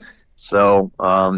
I'm not in politics. How this is all going to be viewed out there, is the way it's going to be viewed. I mean, certainly I've heard from some former players and former people that they're embarrassed by what has happened down in Louisiana over the last 10 days. And, Coach Mulkey did get up yesterday and give a comment and speak. And so that's taken place now. It didn't take place last week. And certainly LSU fans hope that she stays for as long as she wants and can keep winning games and lead LSU to another national title, or at least, like I said, her bad years are making it to the Elite Eight. So, and, Jay Johnson, certainly they've got the best coach in the country in college baseball, and certainly you want to make sure that he's happy moving forward and stays for a long time. So, Verge has been there for a long time.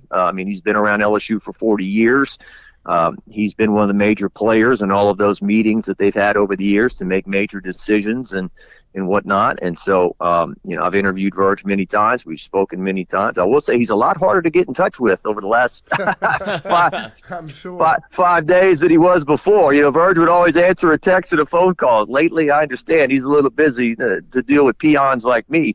But I do think it's interesting. I'm rooting for Verge. I hope he does well. At the same time, as somebody put it to me, you fire Scott Woodward and replace him with Verge Ausberry. Does that make sense on the outside looking in? And so, look, can two things be true? I thought that at the time you got to go back to when LSU hired Brian Kelly. You got to look back to who was available, what could be pulled off. I think, the average Facebook poster gets on and says, I knew that wasn't going to work. I knew they shouldn't have hired him. I think that it was from the outside looking in, it was a pretty significant hire. It was a hire of a guy who is going to be a Hall of Fame football coach one way or the other. The job had elevated Les Miles. The job had elevated Ed Ogeron. Nick Saban and LSU elevated the job together. I think that Brian Kelly certainly looked at Ed Ogeron and Les Miles and probably thought to himself, if those two guys win a national title there, I can win one. And from everything that what people have said, he just did not invest himself into the job the way he should. He didn't work as hard as he should have, and so he's out. And so did Scott Woodward, can you slam him on the hire? I guess you can. Can you second guess the money? Obviously, you can say, why didn't they give him a 5-year contract instead of a 10-year contract? I think at that point you're stuck. People are panicking. You've got to get a coach to the podium. You got to get, you got to calm people down, and maybe they committed to something that was too much. But I can't look at Scott Woodward's stay at LSU, from hiring Jay Johnson, Kim Mulkey, promoting Jay Clark, and the fundraising aspect as well, the amount of money he's been able to raise and the connections he's had over the years. I can't look at his resume and say there's a guy that we need to fire in the middle of the football season. So that's just kind of the way I look at it, but certainly rooting for Verge to do well and to, he's been there a long time. He cares. He loves LSU. So from that aspect of things, I think that he'll hopefully do a good job. Yeah, no, I agree with you 100% on that viewpoint. I do want to ask you, since we didn't get a chance last week, just about the LSU versus Texas A&M game, the atmosphere and kind of the earthquake that it caused, where you saw, BK and Sloan obviously get fired that week, and then Woodward later on down the line. But that game really felt like the thing that set it all off, because it was not only embarrassing on the field, but it was embarrassing in the stadium where Death Valley gets taken over by some Aggie fans, and it was just a very, very bad look from the outside looking in. That's Boosie, right? Set it off. It was when you start using the Q word, quit. Right. And you start seeing A&M guys just kind of running in the open field, whether on a punt return or an offensive play. And I think that the combination, the Vanderbilt game was a bad look. If you look at it on paper, they lost by a touchdown on the road, but I think there were a lot of people that said LSU got pushed around. They didn't look physical. Darren DeQuano, our videographer, when he was out there shooting warm-ups, he's like, man, this team looks dead. They don't look, excited about playing this game today. And you have all those fans up there that filled up Vanderbilt Stadium that, invest their time and money to go up there, and it's their choice. No one put a gun to their head to do that. But, you fill up the stadium with all this purple and gold, and then they go home unhappy. And then, You combine that with your backs against the wall. It's a do or die situation. Reminded me a lot of the Alabama game last year, in which, LSU had 2 losses. They had this big night game against a highly ranked opponent, and they just flopped. Last year, Alabama dominated LSU from the get-go. In this case, LSU had the lead at halftime, 18-14. But then in the second half, the way that pulled out, the way that went down, from what I was told, what Brian Kelly was yelling at Verge about after the game was he was upset that the A&M students had got into the LSU student section and were kind of taking over to an extent the bottom half of the student section, and the optics on TV. I have no problem with the head coach yelling at players and yelling at assistant coaches, and I always kind of thought it was stupid when people said, well, Nick Saban can yell at players and everything. He's got all those national titles. Nick Saban was yelling at people before he won national titles. Right. That's what led to winning national titles, is he held people accountable. And, everyone, I mean, you don't want to say fear is a good motivator, but it can be, when you want to do a good job and you're kind of fearful you're going to slip up. So I think the problem comes into play if the head coach isn't as invested as the assistants and some of the other people are, and if he is just kind of dropping in left and right and not putting in the hours or putting in the work, then that's when you have a problem. And look, a guy like Brian Kelly, who moved his way up the ladder, certainly there are things when you're 60 years old that you've paid your dues that you don't have to do when you were, say, 30, 35. But at the same time, I think everything that you hear and you gather is that he did not put in the kind of effort that was needed to succeed at LSU. And had he gone 10-2, 11-1 every year and made playoffs and maybe won a national title, we wouldn't be talking about this kind of stuff. But he made very little effort to connect with fans. Where the day he landed, you had all those fans that gathered to come to see him on the fence. He gives a little halfway from a mile away, gets in his car and leaves. I always felt he should have at least walked over, maybe just, give him a fist pump. Hey, go Tigers. Thanks for coming out. Something like that. Didn't do that. Coach's show. You weren't allowed to go get pictures and autographs with him during the commercial break, as you were able to do with Ed Ogeron, Les Miles, Nick Saban in years past. They used to do something called a Tiger Tour, where the coach would go around the state and talk to different cities. That went. That they don't do that anymore. I mean, I did see him. He did take pictures with fans and everything after the spring game this past year. But I think, and it's not me talking, I think a lot of people looked at him and saw, an elitist kind of northern Yankee that never really made the effort to let Baton Rouge, let Louisiana kind of mold him a little bit. He wasn't interested in any of that. And like I said, had he won at the level that LSU had hoped, that stuff wouldn't have mattered as much. But when you're not successful, it does, kind of resonate. Because I do think that at the end of the day, the guy he won 71% of his games. I think every game in the SEC is a war. He was basically 2-1. He won twice as many SEC games as he lost. His record is certainly nothing to sneeze at. But that day when they introduced him, they said that, this guy's here to lead us to multiple championships and lead us to being elite, and that just didn't happen. And obviously, with the firing of Brian Kelly, Frank Wilson gets promoted as the interim head coach. I just want to ask your perspective, because to me, Frank was the perfect guy for this, to hold the rope through this time. And obviously you've seen that with the 0 opt-outs up to this point. Your thoughts on Frank Wilson, the way he's spoken at the press conferences over the last 2 weeks and the job he's done, as well as what you anticipate to see on the field Saturday night as Frank Wilson leads the Tigers into Bryant-Denny Stadium? Well, Frank certainly has his share of support. I mean, can he become the new LSU head coach? I think that's a long shot, but certainly I think talking to, some of the parents of the players and some other people, I do think that they are going to play harder. I do think that they will play more unified. Can they go to Alabama and win? That's going to be a tall task. Is it a case of kind of what we saw from Florida against Georgia, in which they played very hard, they had a lead, but at the end of the day, Georgia won the game, was a better football team? That could be what happens in Tuscaloosa. But if they could somehow go over there and find a way to win. Look, traditionally, LSU has played much better at Alabama than they have played in Tiger Stadium against Alabama. I mean, certainly, they won in 2007, 2011, 2019. Even in 2021, Ed Ogeron's last year, I did not want to go over there. They were a 28-point underdog and only lost the game 20-14, had a chance to win it. So, Frank, like I said, he's got his share of support from people. I think that Frank, the fact that he was the head coach at McNeese when, like I asked him about Monday, there were 2 hurricanes. He was dealing with COVID, all these different things. I think that gives him some good leadership qualities to lead a young man in chaos and with things, swirling around them at the moment.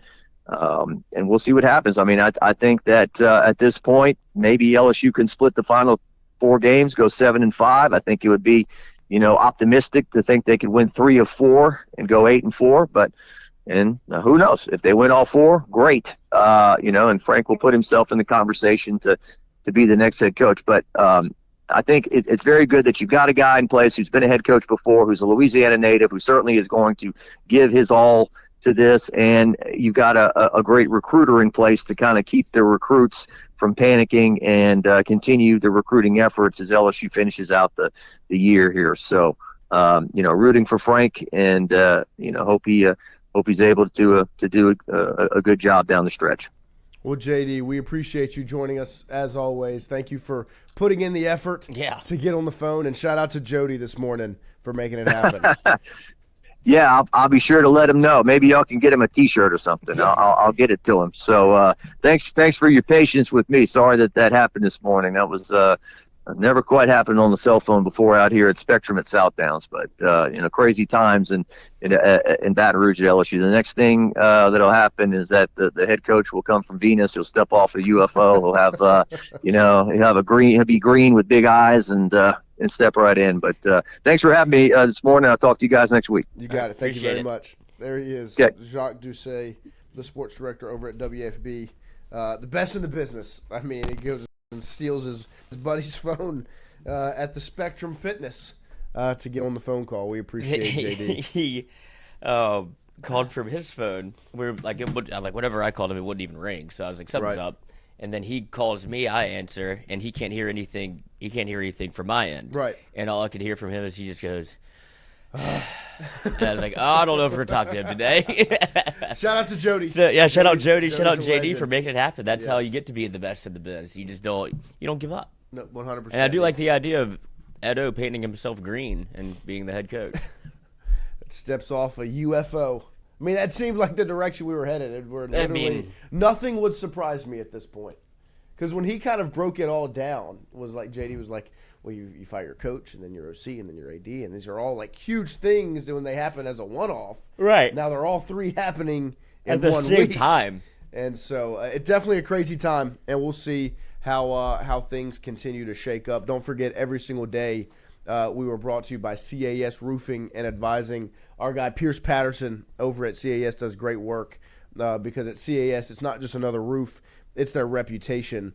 And so if you have grit coming off your roof into your driveway, you got a missing shingle, you have a leak in the house, or if you just have a roof that's 10 years old or older, call 225-910-0619.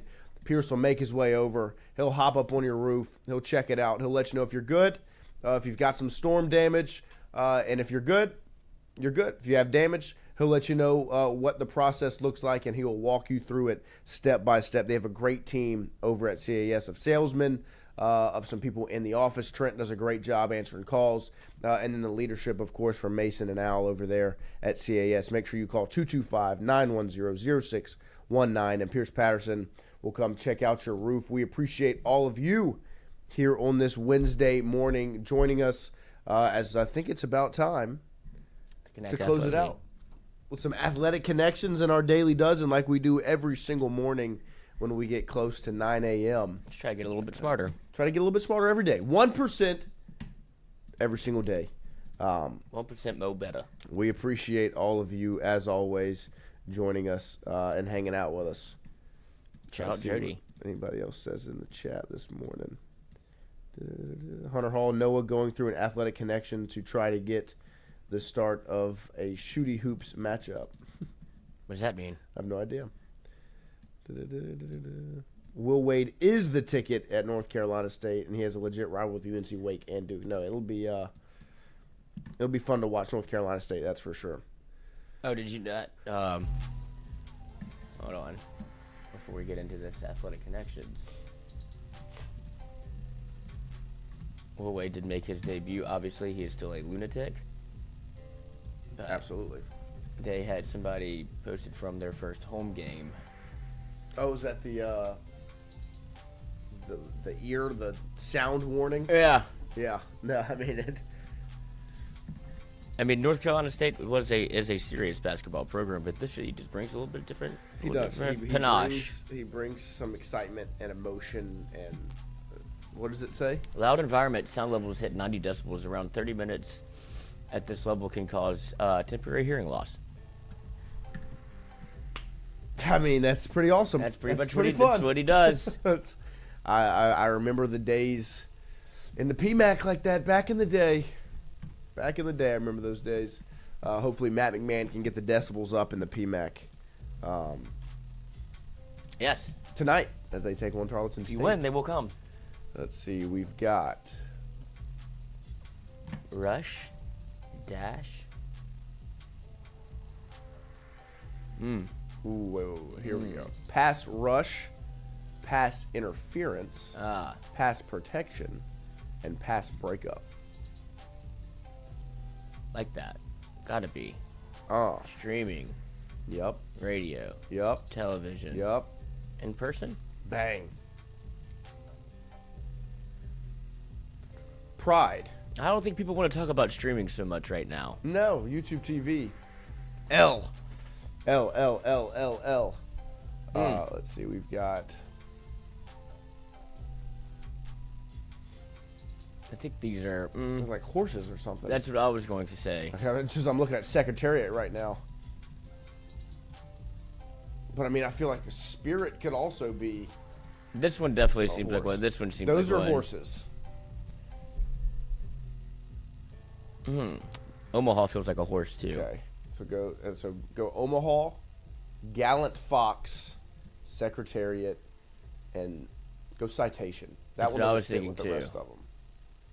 Yep. Yeah, Triple Crown horses. What are these? I have no clue. I don't even know what that is. That would be the National Women's Soccer League. That's been up there before. Mm-hmm. They have now. I know that they have at least 8 teams. Yeah. Unless there's been some crossover, some rollover from. Yeah, they just play a round robin.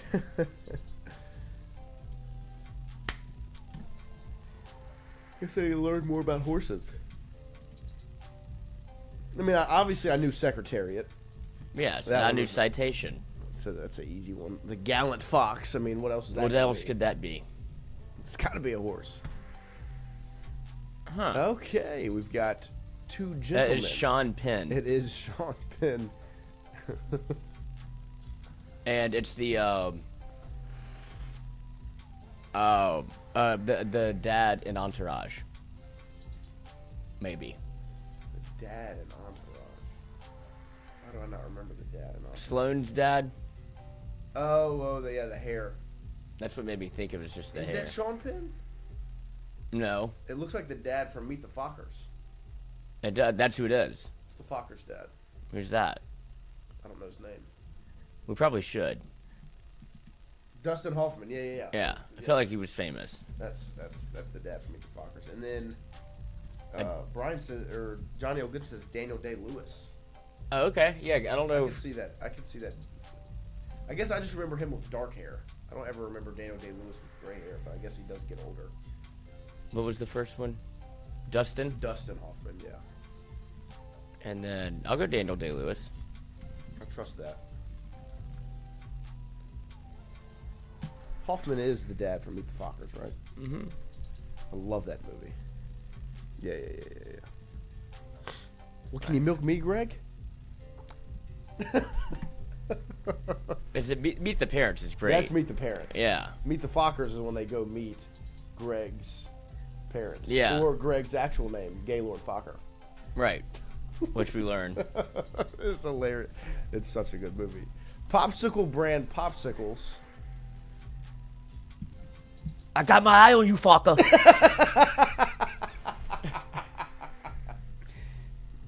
The best, I just saw the scene in Neighbors, and it was when they have a, who's the dad, who's that one? Who's the Meet the Parents dad? He's famous. Oh, Robert De Niro? They have a Robert De Niro party, and they all dress up like different Robert De Niros and Neighbors, and it's the younger brother.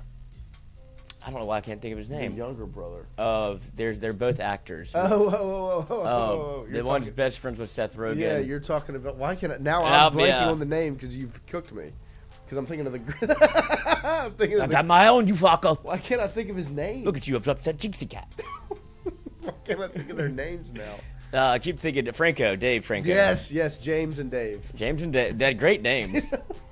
Like if you're gonna meet James and Dave, you feel like you're gonna have a good time.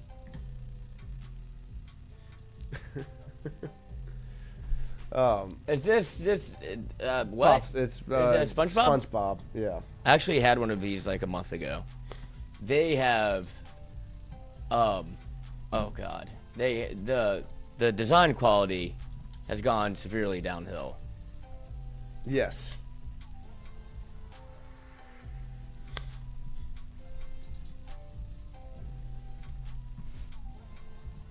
It's terrifying. NFL. Despite a legendary college career, Monty Ball totaled less than 800 rush yards during his NFL career with this AFC. It's the Broncos. Bang.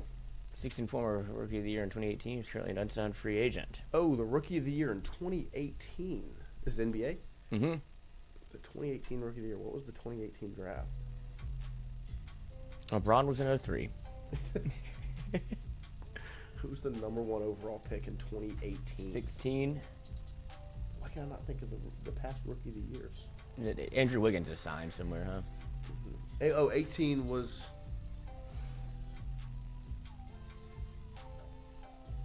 Yeah, Andrew Wiggins was earlier. Anthony Bennett.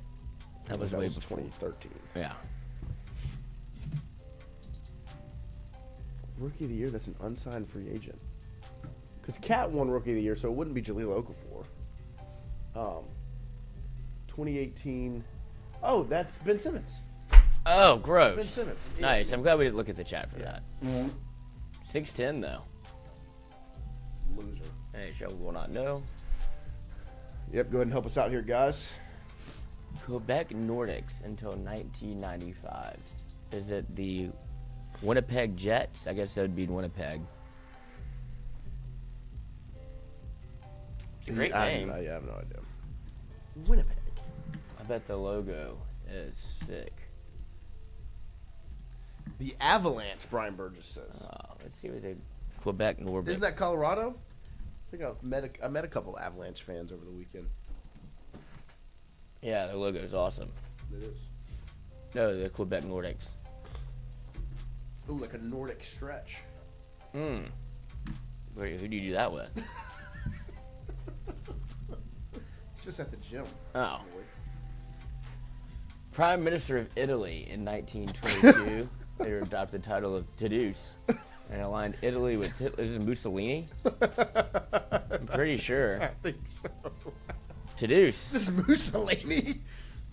Yeah, God. That's What a dark time in history. Taking a turn. Talk about alignment. Oh my gosh. Check out LC. First starring the CW show, Chase Crawford beat out... this is Gossip Girl. Ah, is it? It is. Never seen it. Liar. I have not seen Gossip Girl. Oh, Blake Lively's in it. You should watch it. I bet she's the Gossip Girl. I don't think you ever find out who the Gossip Girl is. Typical. 1757, during the French and Indian War, the 7 Years' War, Daniel Day-Lewis had the lead role of Nathan Hawkeye. Is this Crimes of Gangs of New York? Or is this My Left Foot? There Will Be Blood? Daniel Day-Lewis. I did. The movies he's been in. He's got the one where that you take my ice cream, I take your ice cream. this movie? And then he had the My Left Foot, where he actually did that. He's The Last of the Mohicans. I've never seen it. Heard But of that it. makes more sense than anything I said. I was thinking of Lincoln. I don't think they were doing the gangs of New York at the French and Indian War. I know when you said that. I was kinda like, maybe. Maybe. Hey, French We don't and Indian know. War. It could have been a metaphor. Yeah. Jagged Little Pill. This night sitcom star and comedian dated 2 years before the release of. Sitcom star and comedian dated Alanis Morissette. I don't know who that is. She's a singer. Never heard of her. And this is Her song that she wrote about this man. this guy. And Dave Coulier? I don't know who that is. I was going to say Jerry Seinfeld. Dave Couli Coulier. Collier. Who's that? I don't know that man. Who are you, sir? Teach me about you. Oh! Do we recognize his face? He's, oh my gosh! Yeah, he's Uncle something. Cut it out.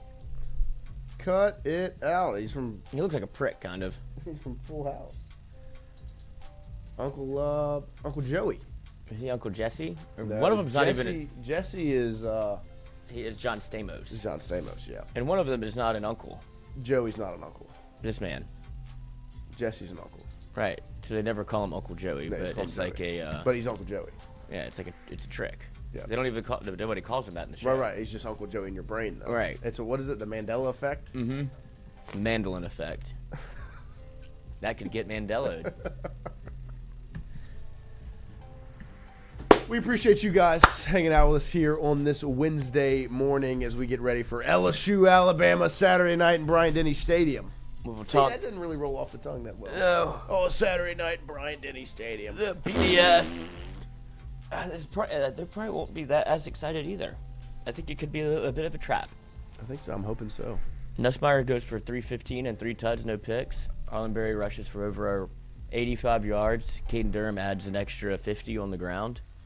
Trades Green, 2 touchdowns. Who says no? Monsoor Lane pick. Yep. DJ Pickett interception. AJ Halsey forced fumble. Yes. Barry and Brown kickoff return. Sure. God, let's run them out of the stadium. 42-10. Let's run them out of the stadium. They're back. LSU sneaky playoff. How game. about Wyatt posted that video of the Jarvis touchdown on? Yeah, I hated social that. yesterday? Yeah. God, I knew it that gonna- wasn't you. I thought of you whenever I saw it. I was like, poor Lloyd's gonna watch this. That crowd pop is insane. But he can't say despite the outcome because the outcome is the problem. Right, That's not the problem. That moment gets lost in time because of the outcome. Right, but that moment was. I know. That's the happiest I've ever been in my life. It was awesome. Probably. It was loud. I guess you got a good the natty wins. Right. Yeah, I mean, 2019 was pretty awesome. Is it sad that nothing I've done personally has caused me that much like pleasure or like No, I mean, sense of What pride? that tells me is that you are in the right field Yes. for work because you care about that more than Where yourself. yeah, put the program above myself. The program is bigger than me. Right. I'm the definition of being unselfish. 1,000%. 100%. We appreciate all of you hanging out with us here live. Christian has some interesting friends with some interesting takes. Very true. I don't think you But understand. Christian I don't is think you interesting. understand how much money is. No, I don't think so. I don't think so. That wouldn't get you very far. I was just thinking about that. We're talking about it off the microphone. We appreciate you guys. We'll see you tomorrow morning, 7 to 9 a.m. We'll be back then with more Tingle Co. Like, comment, subscribe, share. Tell everybody to join up. We appreciate all of you. We'll see you tomorrow. Goodbye.